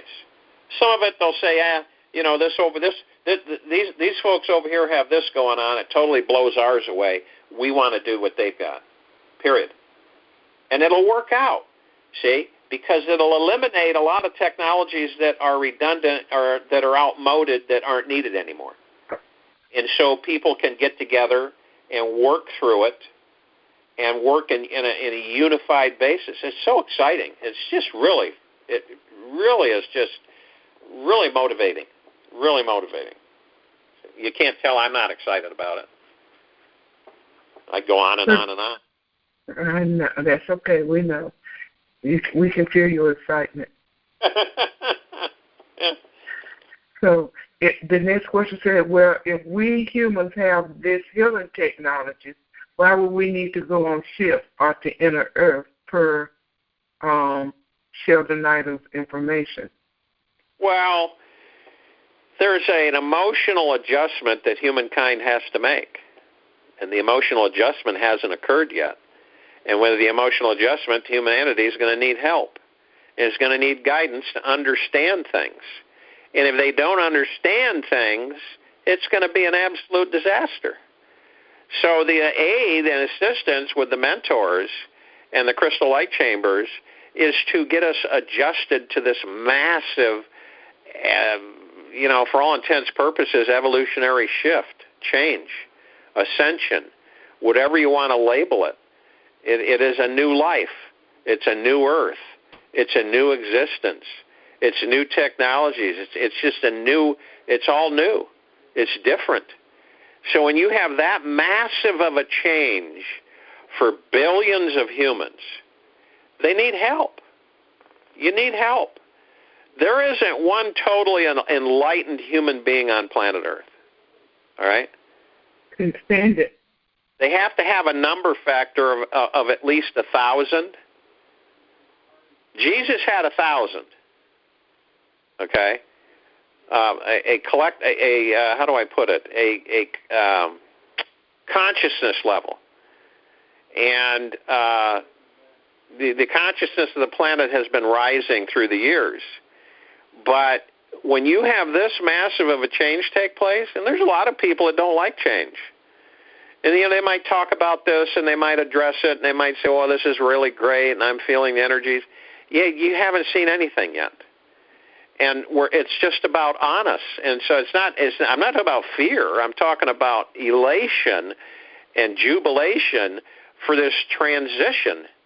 And the fact of the matter is that, we need help. We do need help. All right? We've been in a cocoon for a long time. We've been trapped. We've been imprisoned. We've been lied to. Cripe, we don't even know what our heritage is. Where did we really come from? We don't even know the true history of the planet. It's all been manipulated and changed and hidden and stuck away in underground corridors and vaults and hidden off planet. I mean, everything there's been so many lies, it's unreal. And no one can compare anything because it's been a lie forever. The human race has been lied to forever. They haven't been told the truth. And here's the biggest excuse for the controllers. This are the ones that are, have self-appointed themselves to be in charge of everything. And this is the interesting part. This is their excuse all the time. Well, they can't handle it. They can't handle the truth. They wouldn't be able to adjust to the truth. And the sad thing is that the very controllers and handlers have put the human race in that position by lying to them decade after decade, generation after generation. And that's exactly what's happened to the human race. By lying to them, it's put them in an ignorant situation where they're ignorant. They're not stupid. They're ignorant because they don't have the knowledge. There's books and history books and everything that have been printed on purpose to deceive. See, everybody's learning all this stuff, and so they believe it to be the truth. Well, it's in the books, so it's got to be the truth. I go to college, I get my master's degree, I get my PhD, I get all this education, and I follow these textbooks and these different printings of knowledge that allows me to get these sheepskins from these established universities and colleges. Most of it's a lie. 90% of it's a lie. 10%'s truth. That's how far they've gone. That's why so many people are confused. And when we talk about disclosure, we're talking about everything across the board. There's pioneers out there that are bucking for. And I wish there were tons of people that were structured correctly and had the right information to start getting it out there to everybody and anybody that they possibly could, to enlighten the entire human race as much as possible before this massive change takes place. Now, when you have a mentor, you could call him your spirit guide, mentor, but the fact of the matter is that everybody's got a spirit guide. Everybody's got a spirit guide. Now, whether you communicate with your spirit guide or not is another thing. A lot of people are ignorant to that as well because they get that confused with religion. Remember that religion is man-made. All religion is man-made. Somebody came up with the idea of that religion and created that religion. That's how it works. That's the way it's been done forever. So, somebody might say, I don't like the way this religion works, so I'm going to create my own. So they go off and they create their own. And then they get followers, and then other people join them, and then you have a newborn religion. We have well over 1,000 religions on this planet. You see the mass confusion. Everybody believes differently, and that's free will. That's the way the freedom of choice. But unification of the human race is imperative, and being able to comprehend the fact that nothing's ever going to be the same, and to know that a lot of the things out there that we grew up with, generation after generation, was a lie. It's an absolute lie, bald-faced lie. Mm-hmm. But you believe it because those that taught you believed it. So why would you look outside the box then? Because that's all you've ever known. And that's how they've designed it. See? Okay. The next question says, Jared, please explain how Kim claims to be the only relevant button pusher, and how that fits into your description of last week, the different financial reset groups on the planet. She has a job, and her job is to be a key or a code carrier, okay?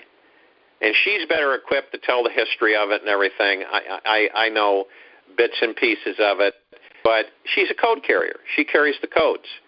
She's a gatekeeper of global collateral accounts. And you have to have that. That's a control mechanism, because then every crook and deviant power monger would steal it for control of the planet. They keep every day they're trying to steal it. They're trying to hack it. They're trying to steal some of it. They're trying to get at it, And you group it all together. At one time, you had the White Spiritual Boy account. That's a real account. Saint Germain and several of the others that were part of the wealth of the planet. At one time, there have been times where they wanted to release that wealth to the human race. And every time it's been thwarted. And when you're dealing with that on a continual basis, it takes really brave people that are selected. A lot of the times they don't have a choice. They're just selected. It's not like they go in and they take an exam to be in that position. They're just selected for it.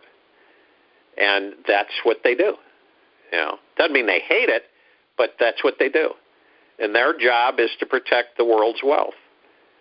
And they can get money out at times, but the problem is that the bad guys are there and they vaporize it. If they try to send a major amount of money without precaution, without safe conduit, in other words, from point A to point B, from the origin and then the sending to a safe location without interruption, and then being able to access the funds once they're received so that they're safe, for the most part, that's the process that has to take place. And when that process isn't in place, and if she was just going to, send out a whole bunch of money without a secured way to do that. Now, understand that they run the major banks on the planet. So they're monitoring everything. So when she puts that code in that she has, she's got different codes that she uses to release funds for specific reasons. And when those codes are given, the monies are released and verified and confirmed and accepted. So the process starts and the monies are delivered. Well, what happens is before those monies reach their destination, they're vaporized. They're vaporized. They're gone. They steal them. You send $1 billion, they'll steal it. If you don't have that secure system set up. So in other words, from the sending point, a secured individual who is of the light, and everybody should know this, the secured individual who's of the light, and then and during that process, the receiving location has a secured individual of the light. So both of those people are monitoring. They receive the code. They take the transaction. They don't allow it to be interrupted, period. Verification, confirmation received, all right? Then you do a test pattern. You take, $10, $20, and go buy some sandwiches or whatever to make sure you can use the money. And that's it, period. That's how it works. So it's pretty simple. You have to have a secured end to send the money. When she doesn't have a secured end, she needs help to have that secured end, to get around that corruption, to get around it, to sidestep it. Okay? So that leads to the next question that says, how are you and Kim Possible working together to get humanity freed from the 13 bloodline families /cabal? Other than meditate and send out unconditional love, what can we do to help? Well, I've already asked for people to send emails that have specialties in certain areas at the beginning of the call. I've asked, what you can do to help, you can do by meditating, in other words, and visualizing the protection of the good folks that are involved with this money transfer. Throwing your hat in the ring if you are for the people of planet Earth and you are of the light and you have extensive or serious banking experience or an extensive military banking experience, then send an email and we will get together with you and discuss certain things, and not without giving it out to the world because we're monitored. So what we're doing is we've got people out there working to formulate a successful conduit for safe and secure delivery of these funds, okay, which basically circumvents the crooks from intercepting and taking the money. That's it, period. And that's what we're doing. So the way that folks can help that are on this call is by sending their emails into we all, as I've said, we are one light for all at gmail.com. And we'll have discussions about working together as forces of light to get these funds delivered safely so that we can get on with things, period. So Kim basically does her job. She's not doing, we're doing the rest. We're ensuring the safe delivery of the funds. That's what our job is to do. That's what we've been asked to assist with. And so that's what we're working on. So come hell or high water, we are going to get delivery of these funds, and we're going to have equal distribution of wealth to the human race. Okay, next question. Is the new tax bill supportive of the majority of Americans, and how will that affect people we give money to after the RV? If they will be taxed on it, what is the best way to give those gifts? Thank you for your service. Well, if you believe, and I'll answer this in two ways. If you believe that there's going to be taxation continuously on income, then if you believe that, then the direction you should take is that I think you can give people without taxation in this country, I think it's $13,000-$14,000. You can look it up on the government site, and they'll tell you what's the tax limitation a year annually that I can give one person money to without taxation. Now, if you believe that you're going to be taxed, that's the route to take. So what immediate assistance would be, if you've got a family that you want to help and there's 5 people in the family, you can give them the max amount in 1 year's time. So you give them a one-time amount of so many $1,000s, which would help them out immensely, and getting their bills paid and their mortgages caught up and so on and so forth. Now, if you believe that we will not, which we will not, be paying earned income taxes, okay, if you believe that we will not be paying earned income taxes, then what you can do is you can and I'm not a financial advisor, so don't think I am, and I'm not an attorney. I'm not anything to do with any of that, any legal advice or financial advice.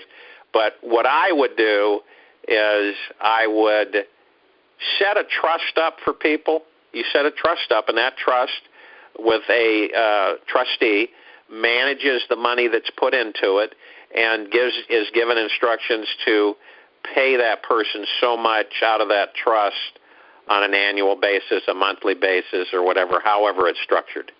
Okay. Now, you can gift people money. You could have 10 people that all live together and gift them each 13, 14 grand apiece, which will help them out in the beginning. Now, the end of earned income tax, we can't run that way anymore on the planet, just taxing people to death. It doesn't work. Look at the condition of America. It doesn't work. It does not work.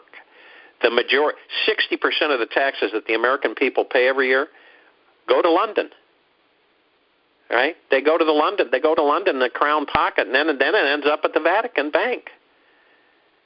You look at our infrastructure in this country, and you wonder where is all the tax money going? Not in the United States. Doesn't stay here.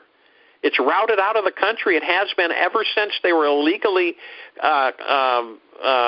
extorting money from the American people through fear and intimidation. It's a fact. They know it. That's the point. They know this. They know it. Those that steal your money, they know this. They know that it's not real. And the American people are asleep on it, and they're fearful, and they're continually controlled and intimidated and beaten up and bullied and punished and to submission. You know, so it's crazy. You look at the shape of this country; it's on the verge of collapse. America's on the verge of collapse. Okay, it is. They've raped and pillaged this country every year for almost forever. They've raped it, pillaged it, stole from it. They've raped and lied and pillaged from the people over and over again. If you looked at the wealth that this country has produced over the last 100 years, everybody in this country should be wealthy. Everybody in this country. There shouldn't be one person worried about financial strife or stress. And that's the truth. And that's the sad history of America, because the American people have been shit on. Excuse my French, but that's the truth. They've been screwed over. They have been enslaved.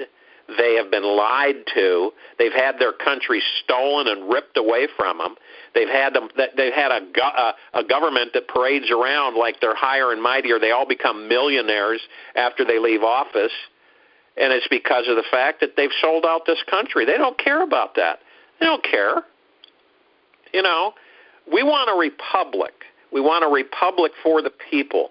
We want a greatly reduced government in size so we can manage that government and we can look at it with transparency. We can control our government. Right now, the government controls the people. That's not the way it works. The people control the government. The power has always been in the people's hands. Why do you think they go through such great lengths to deceive the people, to convince them, to put fear into their hearts, to control them all the time? You take a mom or a dad that works, has a full-time career, and they've got children to raise. You honestly think they're going to lose that job and lose their security because they're being, patriots or they're being American citizens, that they want to do something good for their country, and then they're threatened because if you do this and you start doing that, then you're going to lose your job and you're going to lose your financial security. That's how they control people. That's how it works. Rather than saying, you know what, we're in charge. We control you. We don't like the job you're doing, so you're fired. That's as simple as that. The American people, and I've talked about this, and a lot of people, the people on this call, that's why you're going to be teachers. You're going to be masters of different directions for the majority of people in this country. You are going to be leaders. You're going to be stewards of wealth. You're going to have a lot of hats. You're going to wear a lot of hats in order to get that information out to people, get people going so that they can do the same for others, and they can do the same for others, and they can do the same for others. So the people on this call, and some of the emails I've read, and the knowledge base on this call is immense. It's super powerful. It's super glued together. I mean, very strong. And those are the people we need, folks like you, to get the message out. And you see, because there's going to be a lot of surprised people when this stuff starts gushing out more and more. You haven't seen anything yet. All this stuff coming out on mainstream, or not on mainstream media, but social media out there on the internet and stuff that's happening, how they're trying to control the internet, how they're trying to shut down freedom of everything. Let's just shut down freedom of everything.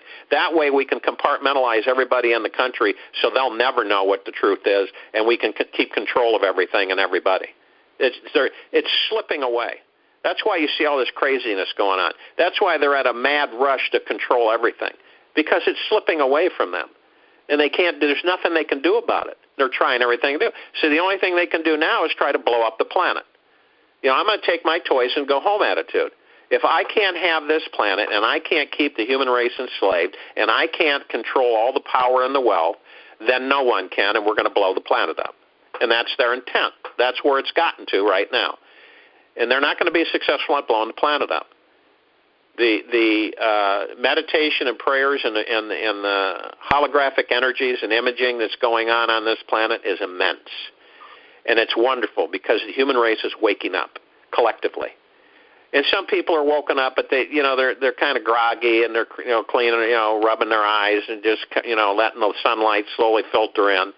And there's a lot of people, like the people on this call, that are greatly awakened, that have a tremendous amount of knowledge to circulate amongst the human race, and that will be called upon it. And in very short, not the distant future, but the short future.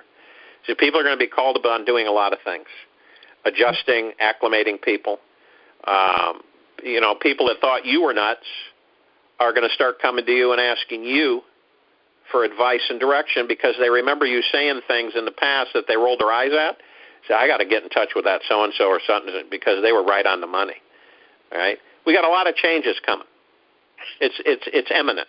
It's not in 20 years. It's now. These changes are happening now. People are experiencing them. They're experiencing, like I've said before, they're experiencing physically. They're experiencing emotionally, mentally. They're having visual imaging. They're having dreams, dream state. A lot of things are happening on planet Earth. We are going through an absolute liberation from slavery to freedom. That's the best way to put it, from slavery to freedom. And the slave masters are upset because they don't want that to change. They want all the experimentation. They want everything, genetic manipulation, everything to continue the way that's been forever. Enslavement, sex slavery, pedophilia, Satan worshiping, all of it. Every bit of it. They want it to continue. In fact, they want to ramp it up. They want it to even become more the norm. They want to teach it in the schools, in the classrooms. They want to turn this entire planet into an absolute crap hole. Period. And that's their intent. Okay. Evil destroys, and good creates. So the next question says, when can we realistically expect the release, and what is necessary to complete the changes before the release? And where can currency man in the meantime raise funds while we wait for the GCR release? Well, you raise funds by contributions. That's about the only way you raise funds. Selling things, contributions, getting people together, have fundraisers, go on GoFundMe. I mean, there's different ways to raise money to support groups of people. And you'll notice more and more people are doing that all across the board. There are those that are of the good that have deep pockets. Not everybody that are good are broke. And those people do the best they can to get quietly to get funding out to people to support them. But they got to be careful because of the fact that they can't afford to fund everybody. But there are people with deep pockets that have good intentions that assist. and what can you do before the global currency reset? And the RV is basically figure out what you're going to do, put it down on paper, and then also figure out how you would like life to be on this planet, and send that energy out every day at a specified time that you pick. And don't stop, and don't forget one day. Don't forget one day. So those are some of the things that you can do. You got to reach out to people. And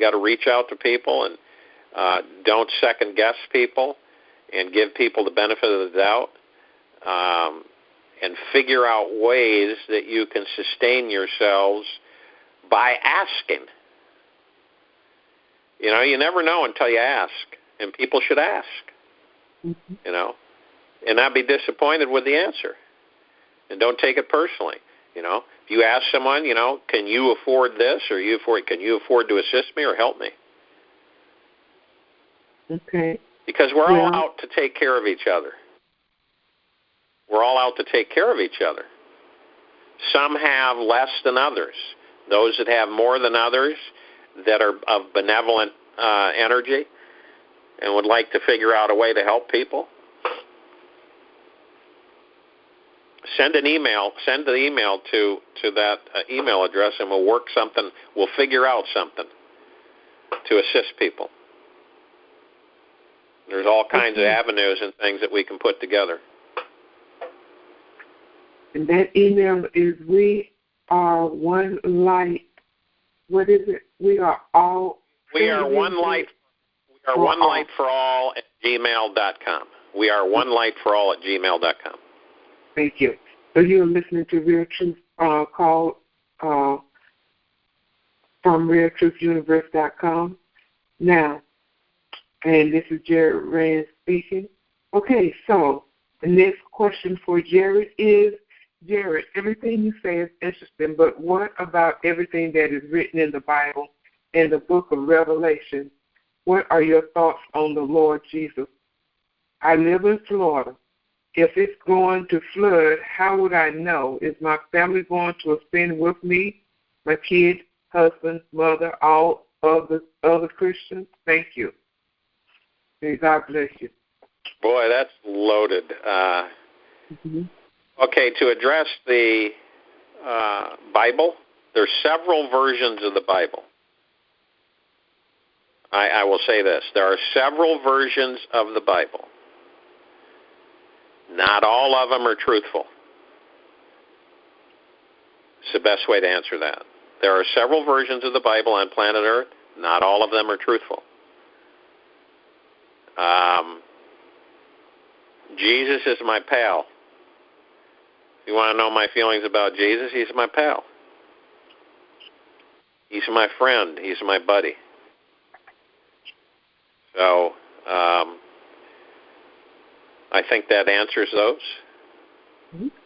And the next question says, Jared, will the super moon, blue moon, at the end of this month be the start/completion of the energy wave expected? The energy wave is not expected, the main wave, because we are on, like I said in the last call, we're on the fringes of it, already hitting. But the main wave really isn't expected until the end of the year. That's about the maximum extension and estimated time. It could be sooner, but by the end of the year. Before the end of 2018. So that's really close, believe me. Very close.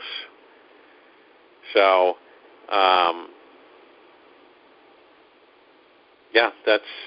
that's the main wave of energy expected to hit before the end of the year. Okay. Hi, Jared.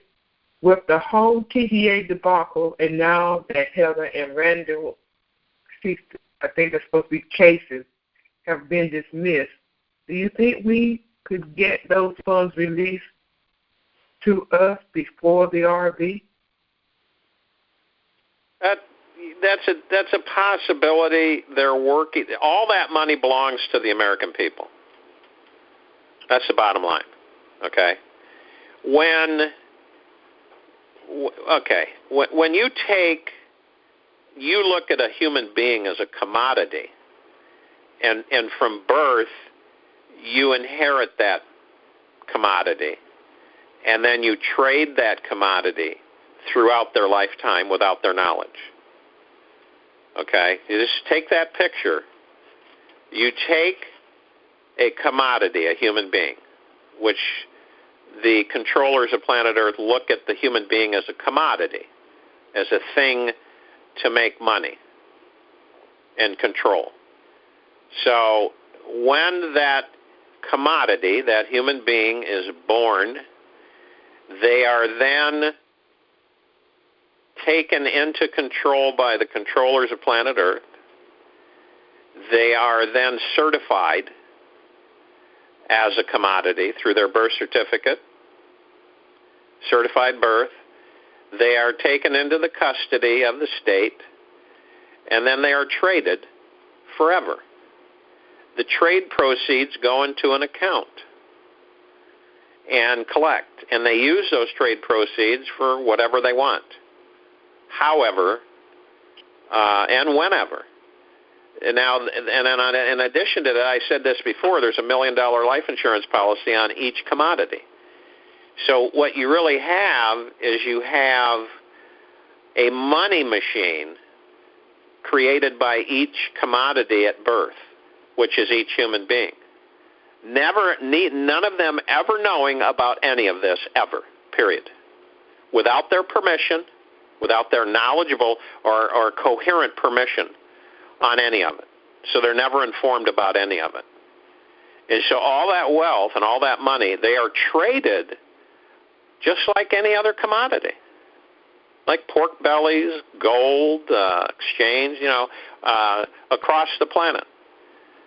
Massive amounts of money is made off of each human being. And then you throw in all the other stuff on top of it. And it is a massive control factor. So all that money that each commodity, each human is generating should be going to them. And as it's accumulated, it rightfully is theirs. It's like having someone perform a job and never paying them and making them think that they aren't supposed to get paid. That they're just supposed to do the job. And that's how that's how this thing has been operated for a long time. So look at what the sweet deal they've had. All right? They trade you as a commodity without your knowledge. You sign your life away. You know, the old adage, don't sign your life away. And actually, every human being signs their life away and not knowing what they're doing. They don't have the knowledge. When you strip a people of its knowledge, and they aren't able to educate themselves, they aren't able to find the truth out. Wherever they go, the truth evades them. They become ignorant, easily controlled. Implanting different information into society controls that society, And then once they know that the human race has a herd mentality, they manipulate that herd.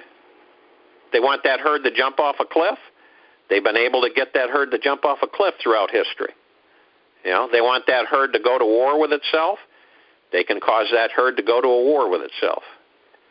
Look throughout history, it stares you right in the face. It's unpleasant to hear, but what do you do about that? People say, what do? You become educated. That's where your power grows. When you become educated, when you start becoming knowledgeable. Yeah, does it take time? Does it take effort? Sure it does. It takes time. It takes effort. Okay, next question. Jared, can we still expect the 3 days of darkness? The darkness will come into play on Earth because of certain planetary energies. is the best way to put it. Kind of be like twilight, I guess you'd call it. It's not going to be like pitch black, period. Excuse me. It'll be like a twilight type darkness type thing. People think it's going to be a pitch black. And guess what? It's happened on Earth before. So it's not something new. It's just that this civilization during this time has never experienced it. Because with all this change, and you've got the photon belt, which we're passing through, and as you well know, our solar system's moving through space. Space isn't moving, we're moving. And as we move, things change, and we go through different energy fields and different energy influences. And we're right now going through a photon field.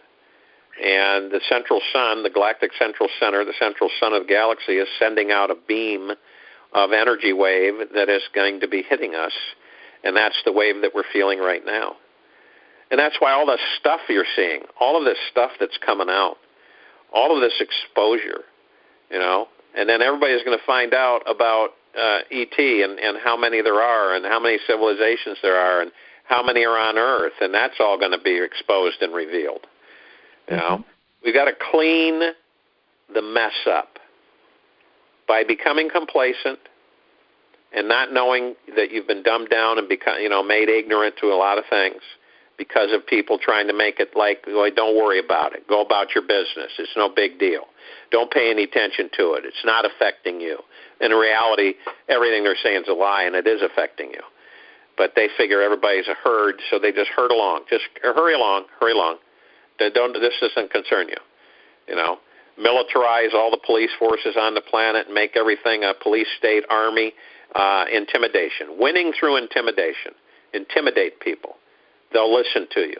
They'll follow your orders. Install TSA. They'll comply. They won't fight it. They'll think it's for them and their security. Make it sound like everything's for the good of them. Make it sound like it's for their security and happiness.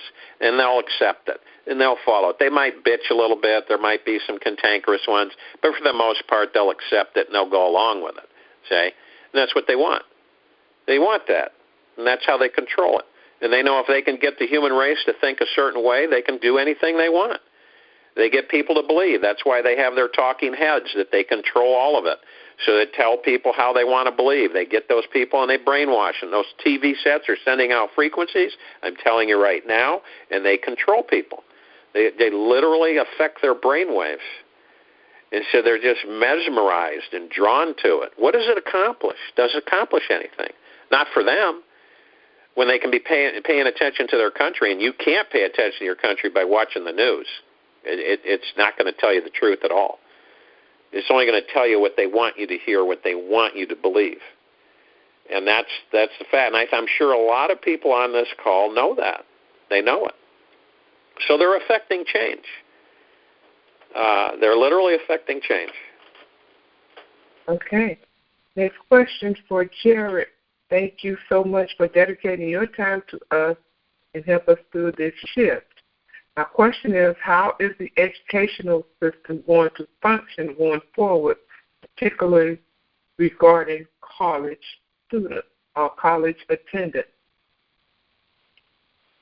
Say that again. Oh, hold on. I deleted it.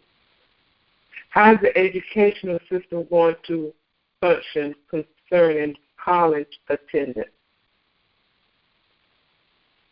Well, eventually people you'll have more like learning centers than you will colleges, so to speak. The old construct of colleges is going to change immensely. Education is going to end up being free. It's not going to cost people anything. You're going to be motivated to learn certain things. It'll be more tailored to people's interests, not a format. Well, you got to take your basics, so get these out of the way, and then you determine what you want to do for the next 2 years on your major and your undergrad degree, okay? And then you have a choice of what you're going to pick. Instead of that people will be able to go into a learning center and be able to choose what they want to learn, what interests them. Maybe someone wants to just learn how to be a carpenter and to get a good job at carpentry.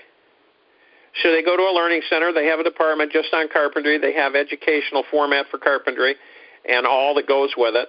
And they're trained, and they go through that process, and then they're put into a job, a collective job, a community job, a separate job, or having their own business job. So, and that's a specialty. And then there may be another area where someone wants to be an entrepreneur and they want to run a business. What kind of business would you like to run? And then it'll give them options to look at different avenues to find out which ones interest them, which ones pull them to do those jobs. And that's what the learning centers will do. And it'll help people. And people won't have to go to a brick-and-mortar college anymore. That's becoming an old thing, paying all that money, going into debt. You know, these poor students are into debt up to their ears. That it's going to take them forever to pay off. Credit card debt, college debt, where they didn't have parents that had the wherewithal to pay for their college. And it's a lot of that. There's more of that than the other one. So, you know, when you can just go into a learning center and say, you know, I'd like to learn how to do this. This has always interested me. I just never knew how to go about doing it. Learning center has that transparency and that flexibility where someone will be able to do that. Okay. The next question says, Jared, if only one member of a family unit ascends to a higher dimension, what will the other family members think? Will the ascending person just disappear, or will they leave their body for their family to bury? Understand that we live in a multitude of dimensions and a multitude of future and past. Okay? So understand that you are living in the future and the past and the present in the space that you take up, in the now. You are living the future, you are living the past, you are living the present in the now. All of that is going on in the now. And that is one of the biggest things, one of the most difficult things is to teach people, is to live always in the now. In the very moment you're in. Not the future, not the past, but in the now. It's not something that's real easy to get into the habit of doing. But when you get into the habit of doing it, the effort is worth the reward. Because when you are in the now, all of that other crap that weighs you down, that wears you out, dissipates. It disappears. It's no longer there. So if you can understand that, you have a future of yourself existing right now. That's it. I mean, you have hundreds of yourself existing into the future. Right now. Right in the now.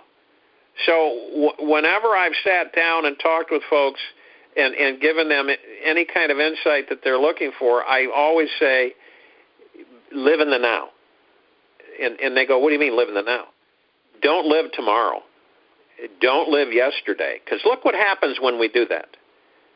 It's self-evident. It causes problems for us. It really does. We register everything in our subconscious. All of the lessons that we learn in the past, we've learned. And those that we haven't, we won't. Not until the next round. All the things that we've learned in the future. But in order to keep your balance and your focus, it's to concentrate on living in the now. I've had a lot of people say, I've tried it, and it's really not, that's easier said than done. Sure it is, because all this stuff comes at you. And then it causes you to think about tomorrow. Well, you've got to set goals, and well, sure you do. That's obvious. But you don't live, though. You don't live that. You live it when it comes, when it's here. So when you're in the now, you're living in that moment, and that's the only thing you can control. You cannot control the future. You cannot control the past.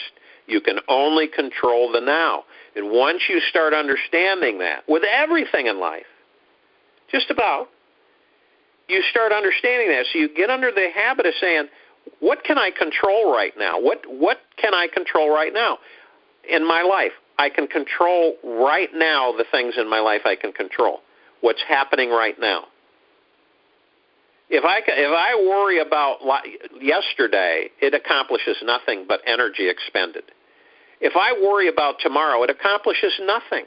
It takes away from your now. So think about it. How many times have you been caught yourself thinking in the past or the future? How many times do we do that during the course of a day? All the time. In fact, most of our day is taken up thinking about the past or the future. And I mean the future could be in the same day. How many people come into work at 8 o'clock in the morning, and by the time they're at the coffee pot at 9 o'clock, they're saying, where do you want to go to lunch? How many of you have experienced that? You know? Or what are you going to do this weekend? And it's a Monday. What are you going to do this weekend? You know? What do you have planned? So you start realizing most people are living the future. And they're living the past. And they vacated the present, the now. And that's what happens. Happens to all of us. Things get carried away. We get a bunch of stuff lumped in our lap, and we start going like this. If I hadn't have done this, 3 weeks ago, this wouldn't be happening. What can I do? Oh, and then I look, what's going to happen tomorrow and the next day? And we become, miscombobulated. We're pulled apart at the seams. We get depressed, so we got to take drugs.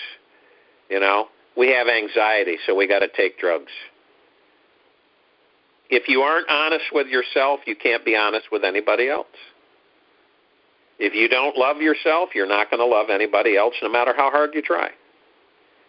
Those are common universal laws that have been set for us as a guideline. How many times have we heard, love yourself, have a good relationship with yourself, forgive yourself, accept yourself, Too much, they've pumped so much into society to stress out people, to cause them to fear themselves, to fear life. Think of all the fears that have been created. Fearing poverty, fearing wealth, fearing happiness, fearing sadness, fearing life, fearing death. I mean, it's constant. And the fears come from the past. Previous experiences, or the fears come from the future. Fear of the unknown. Fear of tomorrow. Fear of tonight. Fear of the morning. Fear of waking up. Fear of going to sleep. It's a continual process. Fear of getting fat. Fear of being too thin. Fear of eating too much. Fear of not eating enough. Fear of too much money and wealth. Fear of not enough, not having enough, poverty. Fear of starvation. I mean, it just goes on and on and on. We don't think about that. But as I reiterate it, I think it starts sinking in because I can feel the vibrational frequencies of people saying, you know what? That's right on.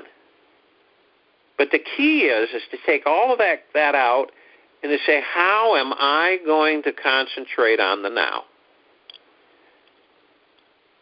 It's like people say, hey, Frank, what are you going to do tomorrow? Right now I'm working on today. Tomorrow will take care of itself. And you've got plans, and you're going to do stuff, and you already know that and everything, and you have a schedule and so on and so forth. And that's all taken. That's not even doesn't need any attention because that's not there. It's not in your life yet. So, okay. There you go. All right, next question. Mr. Jarrett, was Kim Possible prevented from coming on RTC by her handler? If so, what is your comment? If you all worked together for 4 hours, as they brag, what is really the truth? I don't know.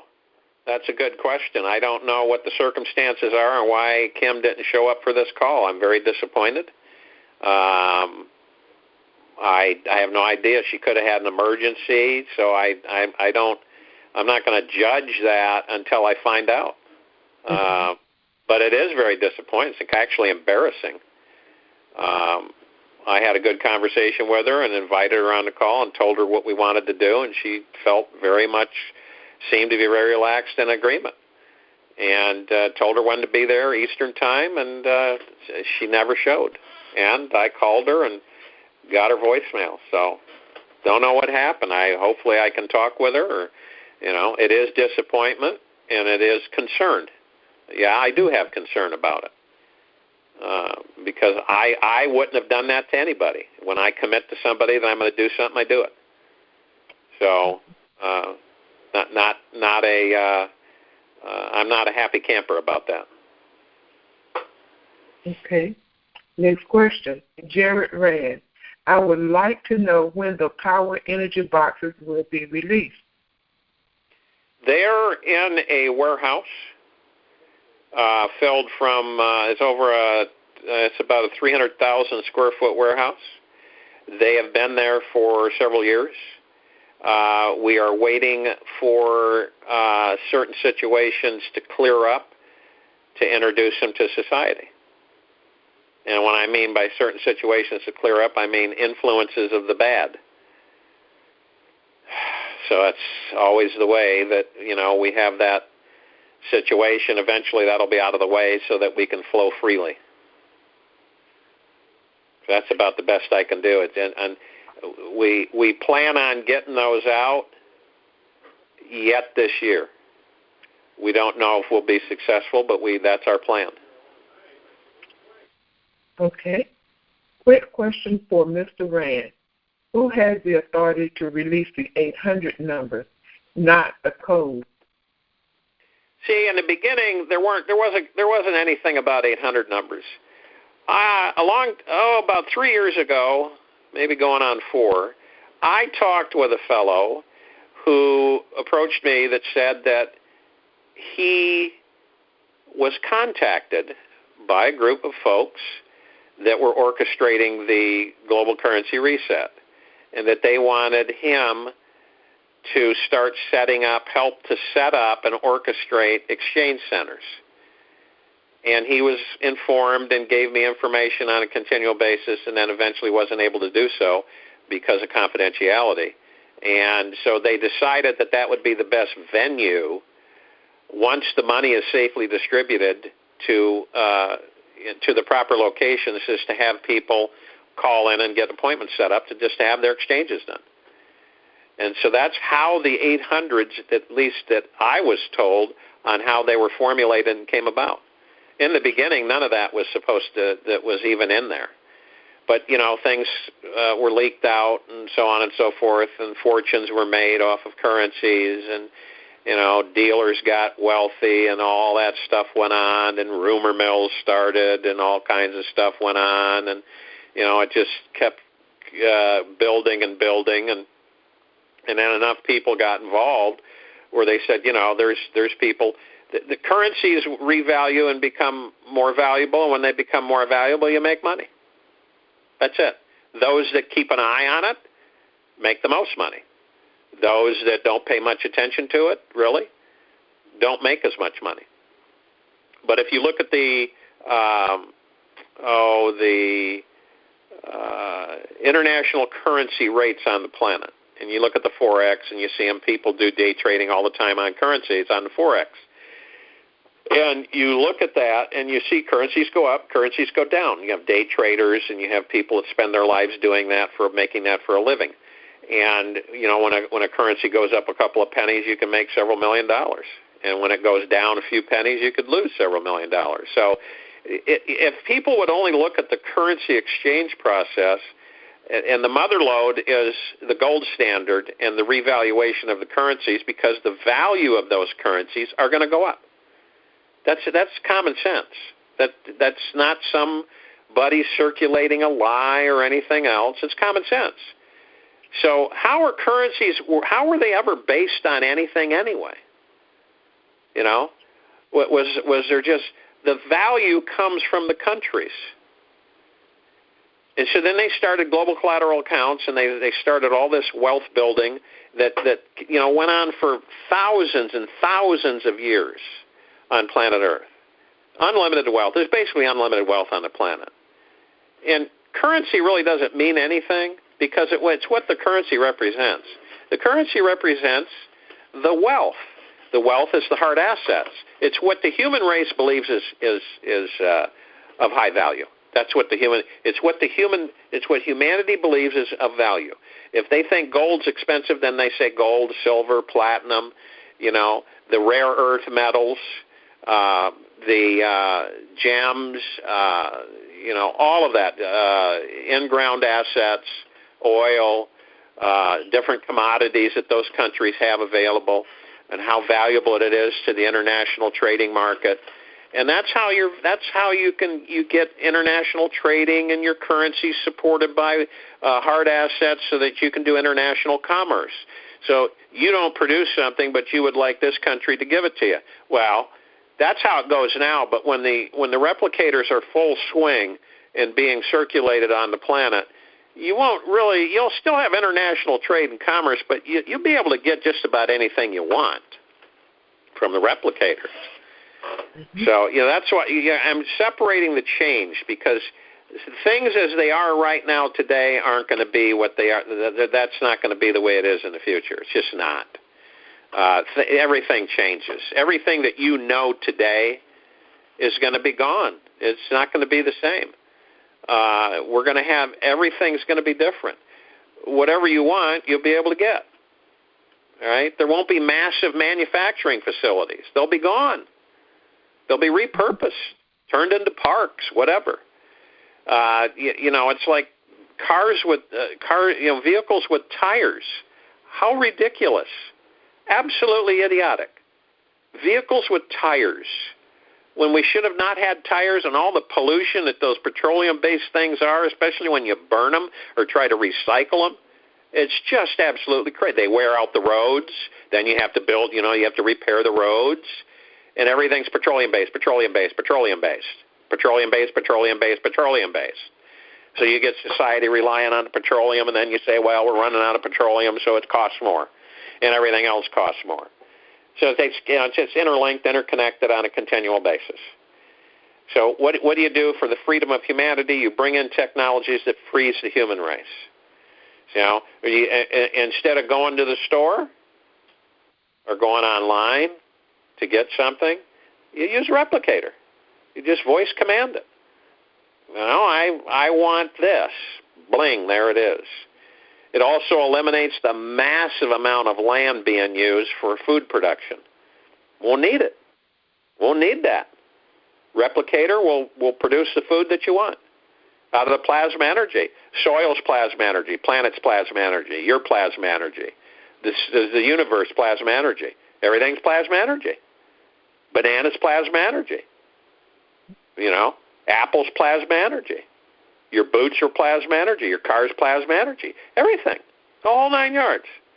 So if you can, just figure that out. If you can manipulate, if you know that, then you understand the application of creating things through replication.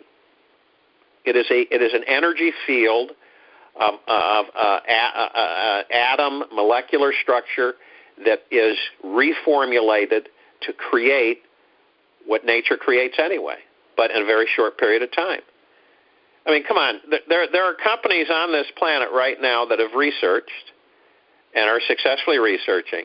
You take a tree, a seedling. Let's say it's like 3 inches tall, and maybe it's a redwood. Okay, and you want to take that redwood, and you want that redwood to be full size, like a 200-year-old redwood.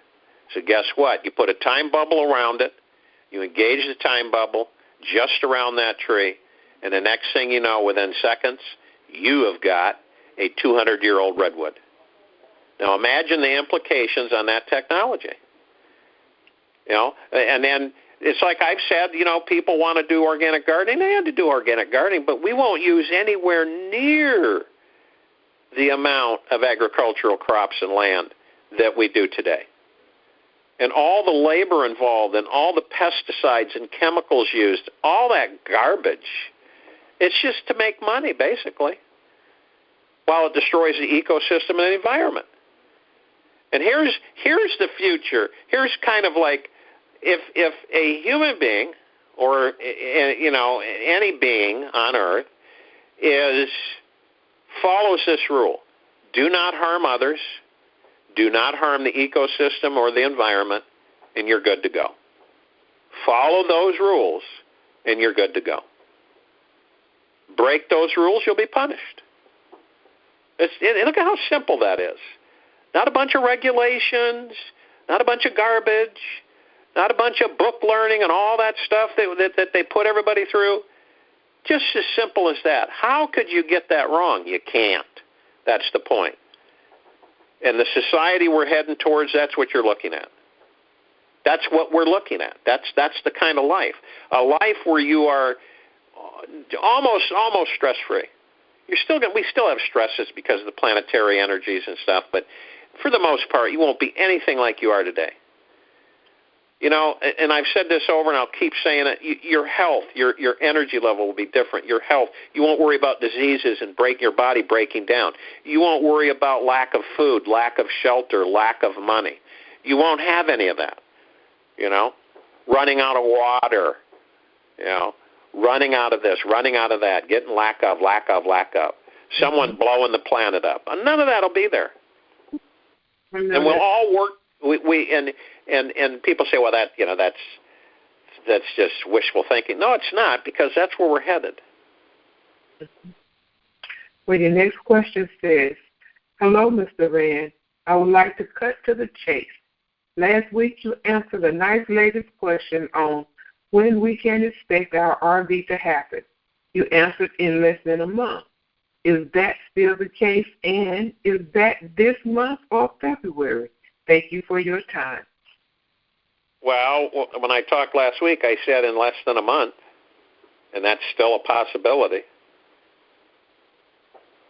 Okay, next question. Jared Rand, do you still believe the RV will... Okay, similar. Okay. Do you want me to read it or just move on? No, just move on. It's basically the same question. Okay. Next question. I think I heard Kim imply that T-notes may not be exchanged for trillions, but rather millions, as trillions will be used by countries, not individuals or us in most cases. Is that true? There are so many point of views that have been, discussed that I think the best way I can put that is, if you have a need for a large amount of money, you will negotiate that money. If you have a need for a large amount of money, you will negotiate that money. Okay. Question from Mr. Rand. Can you pretend you are going to exchange them? I need a mark or simulated walk through the process or transaction to help me understand what I need to say. Okay. Well, Well, it's real long, so we went through all of that when Joseph was here. He did all these exercises, so let's move on. Okay. Mr. Rand, okay. What do you think about the information from Kim? Okay, let's move on. Hold on. Okay, next question is the same about Kim. Okay. Would you please share any information regarding the film? Okay, next question. Projects. Okay. Question for Jared. Projects I thought are mostly out of our 3D messed up world. if we have 3D printers, replicators, med-beds, and advanced healing coming up, why do we start our projects and have them obsolete shortly? What projects or ideas are needed now that would be the most good while we wait for the replicator? Well, I think that's self-explanatory.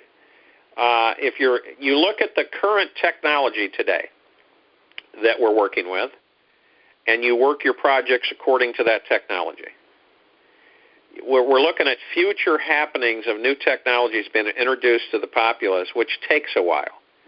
See, it's not, like I said, it doesn't happen overnight. There's a lot involved with producing this stuff and coordinating it in line, all in order.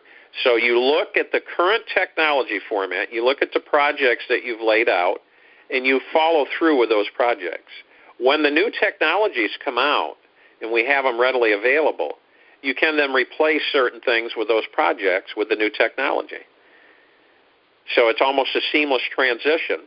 And you aren't wasting money because of the fact that you have, let's say that you have a train that you want to go into a city and you want to have this train, and you tell the government of the city that, hey, we're going to pay for all this.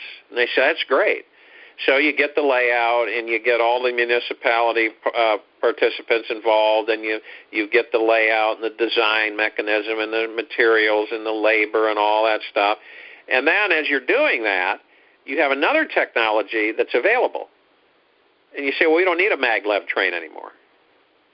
We could have this type of a powered train. And so the public will accept it because it gets them from point A to point B, and it gets them there quickly. And so you shift from the one technology to the more advanced technology, and you continue on with your project. So some of it's interchangeable. You can do that. But for a measuring stick, you look at the current technologies and follow your direction with those current technologies. Now, I wouldn't say a project where you're going to go dig up, buy several thousand acres and then, put in oil wells is a good idea. That'd probably be a waste of money.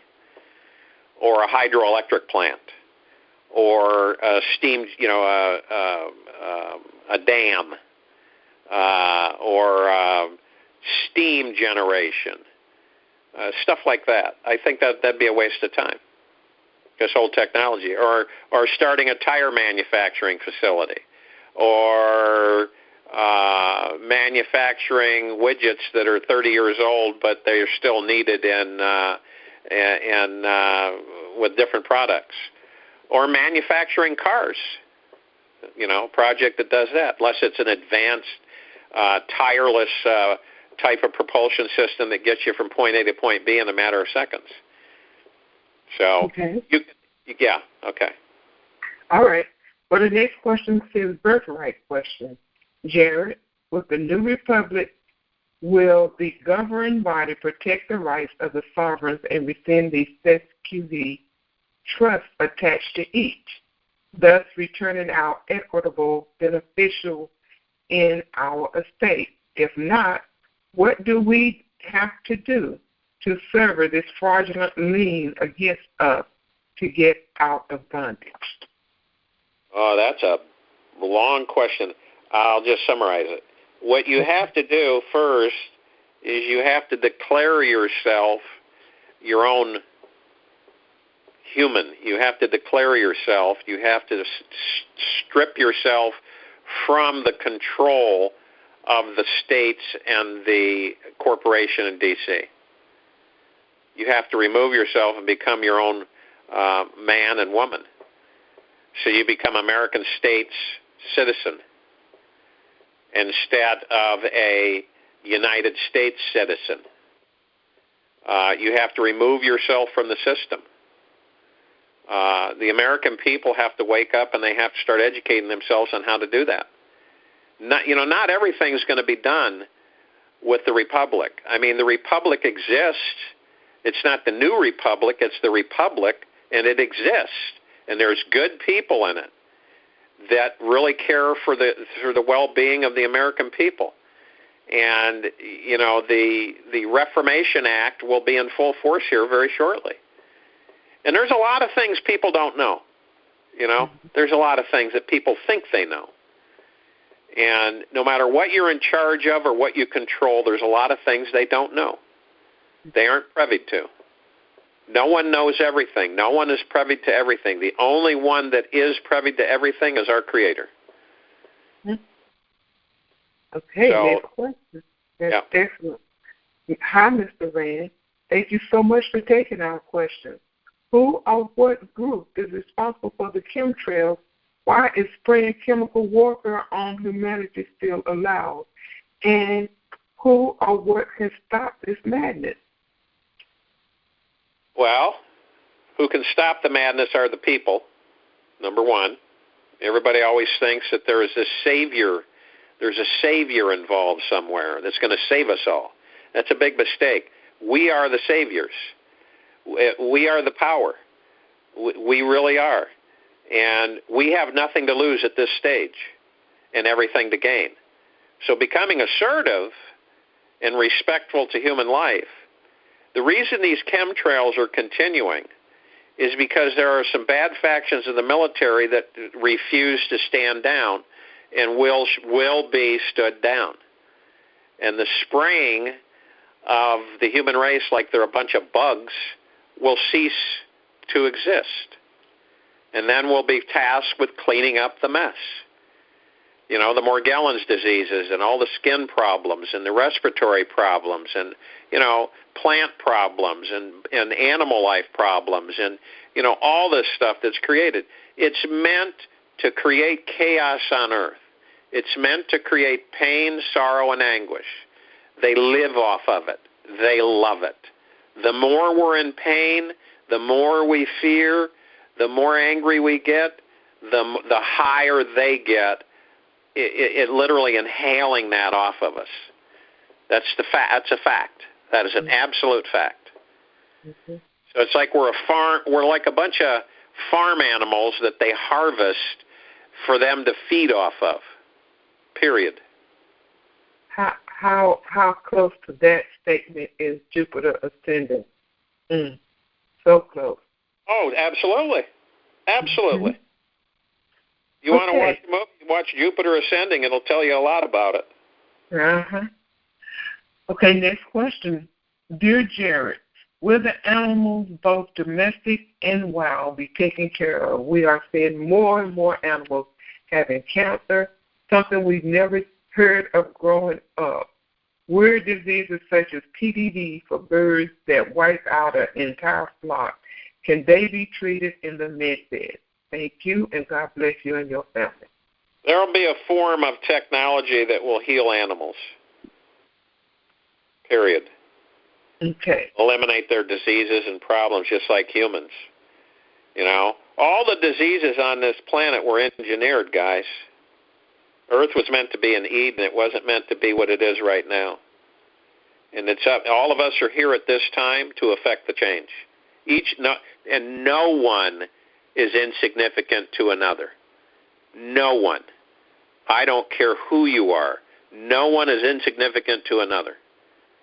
We are all significant beings. We are all here at this specified time to enact, each and every one of us, to enact the change, the shift. That's what this is about. It's the awakening of the masses of planet Earth. It's taking your rightful place of existence.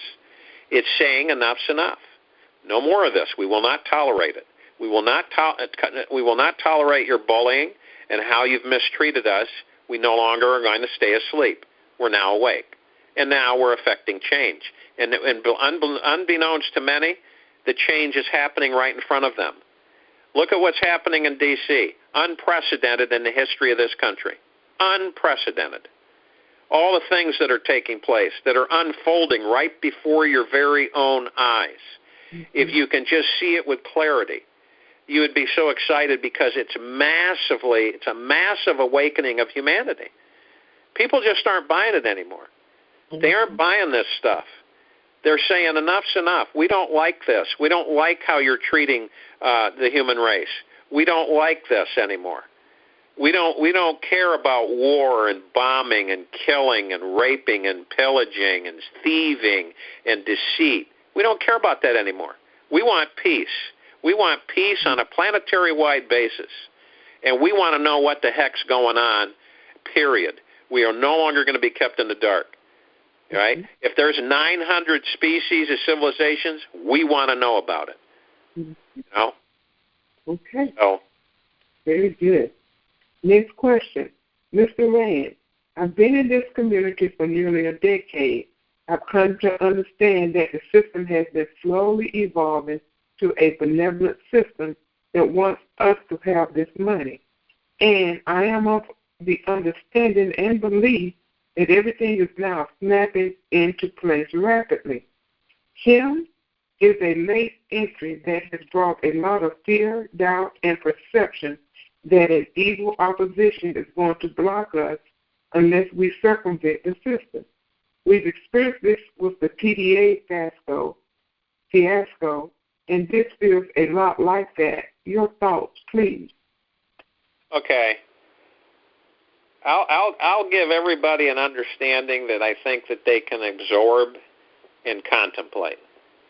If everyone were to concentrate in a benevolent, loving way, and they were to visualize the global currency reset in the RV and the global collateral accounts and all the wealth of the planet being released, and they wanted it to be released through a revaluation of currencies, and they wanted to be able to do that by cashing in the holding currencies that they have with different countries, it would happen tomorrow.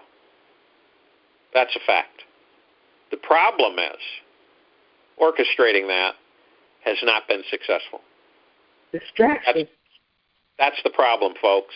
If you really want to cut through all of the rumors, all of the garbage that's been slung around out there, all of the high faith and the hopes and everything, that's the problem. And people keep missing the boat. And that assignment's been given out, but it has not been followed through with. It's been dropped. Several times it's been dropped. So there's a belief mechanism there. Believing in the power of the human race and getting that many people to concentrate collectively without any outside interference, everybody would be going in tomorrow and taking care of business. Mm-hmm. That's our holdup. That's the biggest holdup in this whole thing, right there. Next question. Gold-backed currency. There is a rumor that in March, Russia is going to announce gold-backed currency. Can you tell me if this is true? Yes. Might be sooner than that. See, the powers of the world are working together in a benevolent way to free humanity. That's the bottom line. Can't believe all the garbage that's slung out there in our news media, because most of it's garbage. That's just what it is. It's disinformation. The fact of the matter is that you've got all of these powers, whether they were bad to begin with, the walk-ins came in, they were changed, they are with the light, they are working together to change this. There is a mandate on planet Earth. No more screwing around with things. This is going to happen. Things are going to take place. Everybody is party to it. Everybody's involved with it. And when I mean everybody, whether they know it or not. No more pussyfooting around, no more dragging, no more stalling. It's all about getting things in place and done. When you've got China with over 1 billion people, you got to remember the United States has about 311, 315 million, give or take. China's got over 1 billion, over 1.1 billion. India's growing at an alarming rate. They're over 1 billion. All right? Look who's in the BRICS. See, if people would just start to understand this stuff and connect the dots, they would start understanding a wonderfully clear picture. And and then they wouldn't have a guesswork, and they wouldn't be worrying and stressing and fearing on when things are going to happen. You see this happening, and you pick it up. It's like Dr. W.C. just said. Putin, gold currency. China, repeatedly, gold currency. Okay? The euro's dead. Europe's dead as far as the European Union. That's history. You're going to see Germany with a new government. You're going to see Germany with a gold-backed currency, their Deutschmark.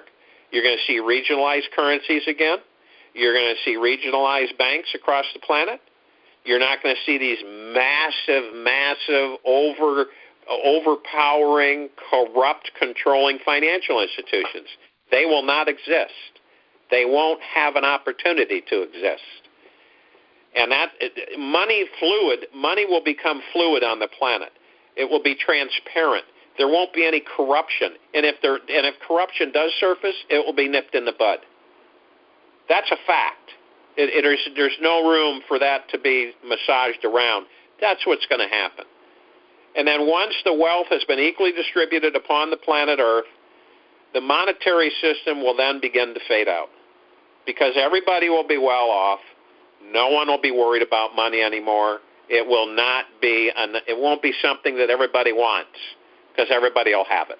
And we know in society with everything, once that happens, interest is lost in it. It's not a big deal.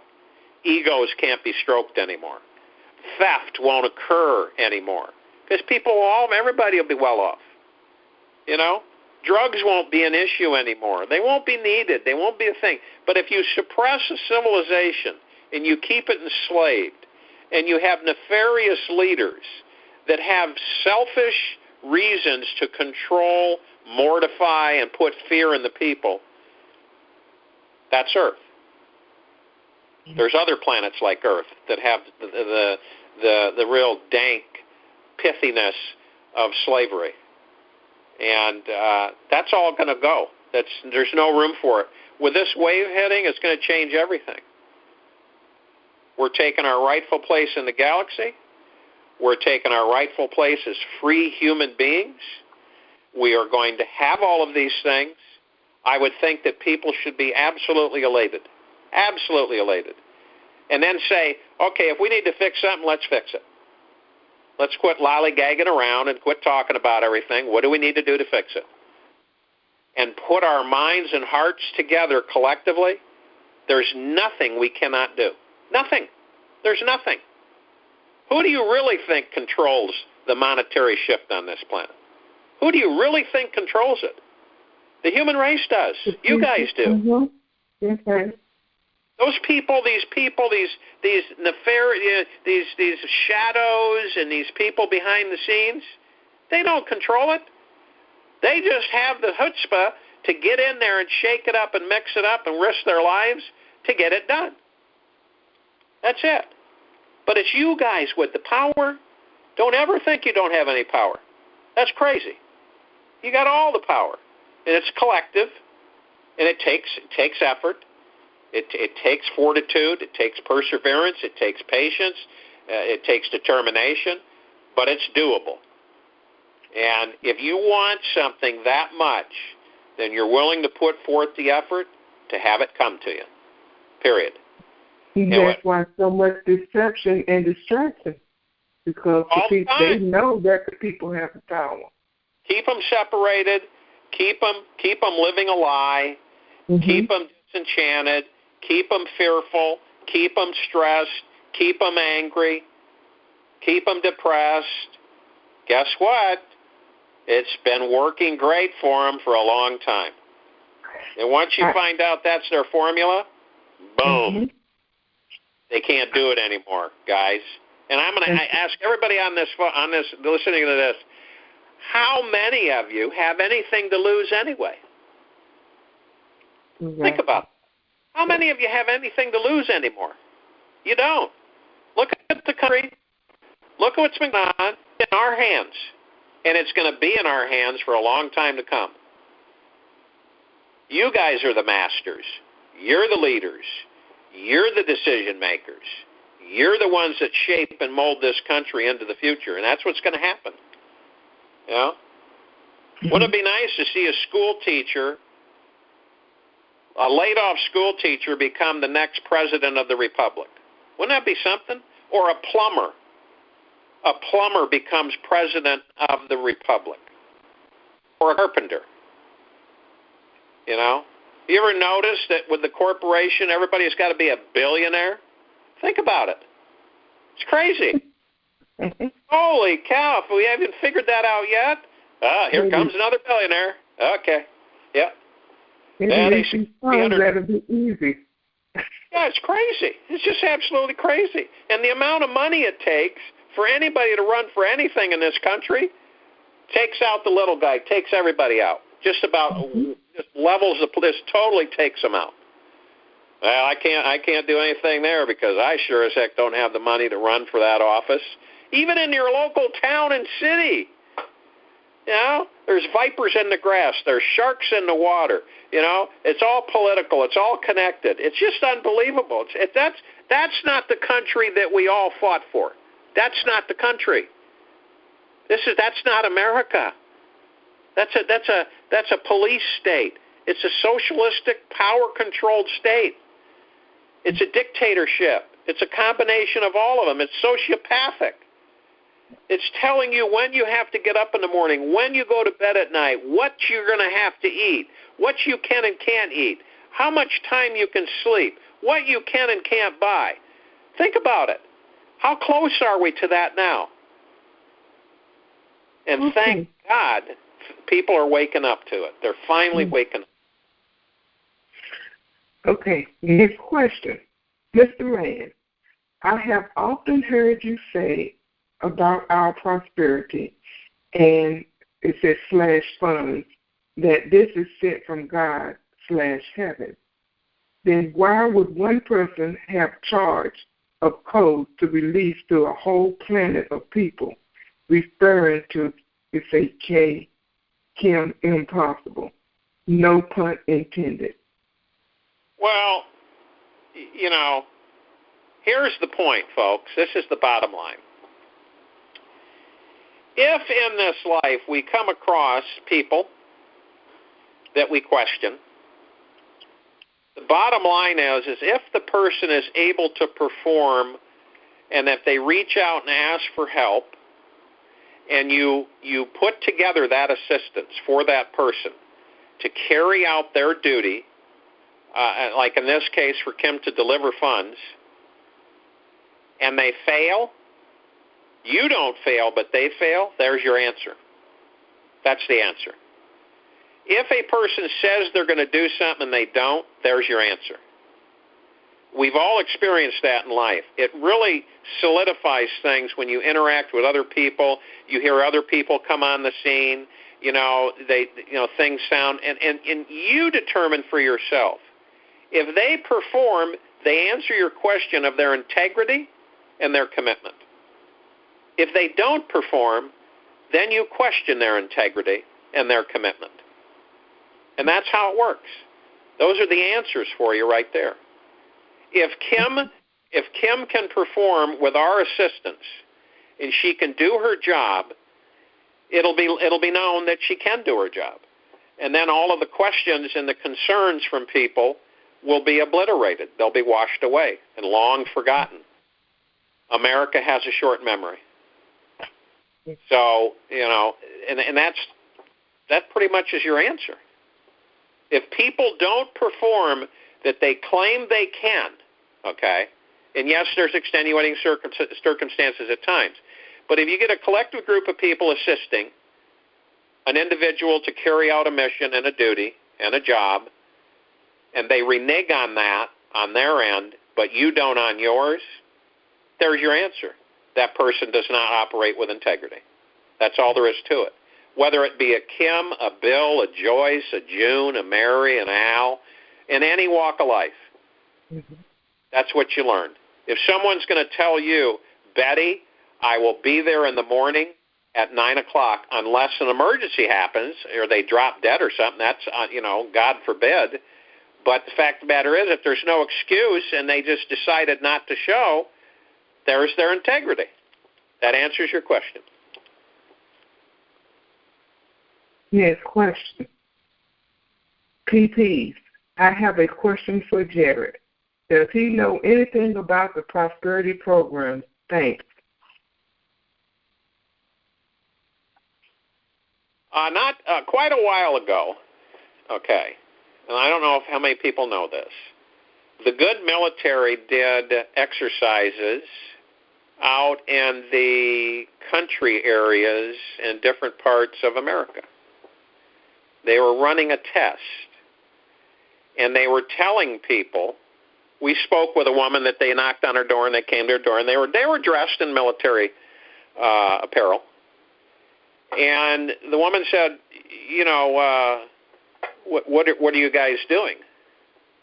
And the guy said, ma'am, we're just doing a test, making sure that we can access everybody out here, and not the too distant future, so that we can get them money and assistance and aid.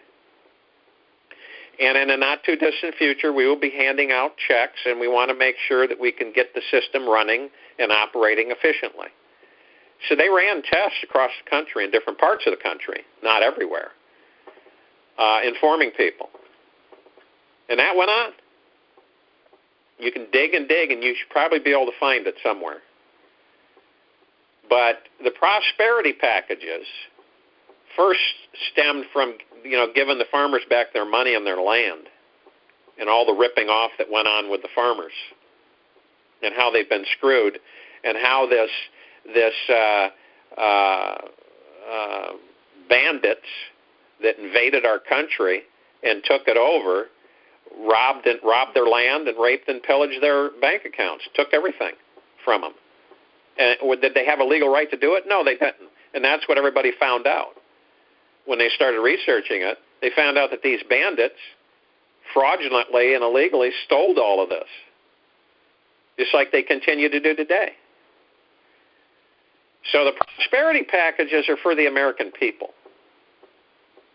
Restitution for generations of theft. And that's what most of this is about for the human race. Restitution for generations of theft. I'll tell you something. All of the global collateral accounts, all of the wealth of this planet, do you know what that wealth belongs to? It belongs to each and every one of you. Mm-hmm. You got to think about this. That money is the human race's money. It's not a handful of people that keep it safe. That's their. That was their choice. There's the keepers of that keep it safe. There are the people that have been selected to have codes that called code carriers. There's the people that were coded as M, that oversaw all the wealth, that had to keep it organized and structured to make sure that it wasn't pilfered and stolen and used for bad scenarios. There are certain people that are tasked with certain responsibilities. So, but in the long run, that money is the human race's money. So, folks, each and every one of you deserve a piece of that money. It's yours. It's not a handful of people that oversee it. Their duty is to keep it together for the time when it's supposed to be released on the planet. And that's time is now. And the bad guys are not always going to be there to intercept it, to manipulate it, and to kill those that are holding sovereign over it for it to be distributed. They're not going to be there all the time to be able to get away with it. And that's dwindling very quickly every hour as we speak. Thank God. So, you got to think about that. Things are vaporizing for these cats. Mm-hmm. They can't rape. They're not going to be able to continue rape and pillage and control everything. You try to get money to the people and they vaporize it. It's not going to happen. It's going to end. Okay. We're going to take a couple more, then we're going to call it a night. You got it. Okay. Mr. Jared, have you vetted Kim thoroughly enough for me to put my credibility on the line to refer someone in a position to put his job on the line to pursue her action? Say that again. Mr. Jared, have you vetted Kim thoroughly enough for me to put my credibility on the line to refer someone in a position to put his job on the line to pursue her action? No, not until I find out why she didn't show up for the call. Okay. No, I wouldn't even begin to do that because, I was stood up and I was embarrassed. And unless she had an emergency or something serious happened, and God forbid that that's the case, but that she just decided not to show up, that's not a good thing. Mm-mm.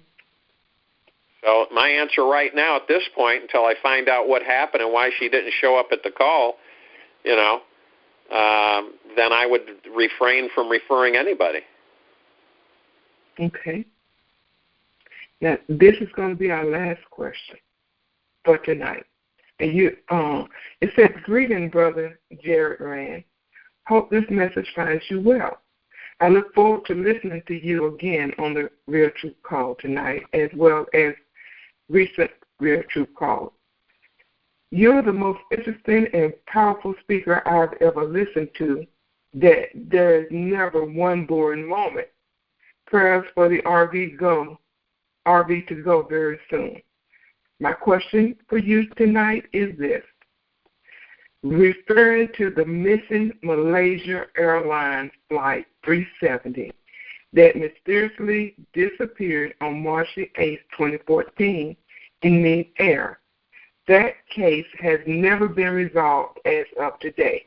It sounds like a cover-up indeed, but is it true that Commander Ashtar was involved in the rescue of the flight in mid-air by a spaceship and the plane fell off the radar, and that every passenger was safe and transported to Hollow Earth and are very happy? According to sources, the passengers will return to the Earth's surface after or during disclosure.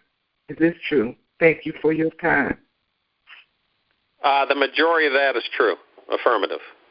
I won't say all of it, but I'll say the majority of it's true. Awesome. Okay, I think we should end there. That was very good and very interesting question. We covered that on this call back then when things transpired. So, one night, I would love for you to come in and share and talk to us about the Galactic. I would love that. But we're not going to get into that tonight because I have studied that for quite some time. Hey, Dr. WC. We'll explore that, and maybe they'll explore it themselves. Mm-hmm. So. Dr. WC. Hey, Smarty. I got a message. Okay. The message is a lot has taken place and expect action. Okay. We'll be seeing that. So, Jared, you have about 40 more emails here. So, you are still coming in tomorrow night to finish up? Yep. Sure will. Okay. Well, then, guess what? We surely do appreciate you coming in tonight. Thank you so much. Thank you for your transparency and your honesty concerning the guests that you had invited that didn't show up. We appreciate you being transparent in how you feel about that. We appreciate you. We truly do. Well, I'm here to serve. So it's my pleasure. I'm here to serve. Awesome. Okay. Well, we will see you tomorrow night at 9:12 Eastern. Okay. On the Truth Call. God bless everybody. Have a good night. Okay. God bless you. Good night.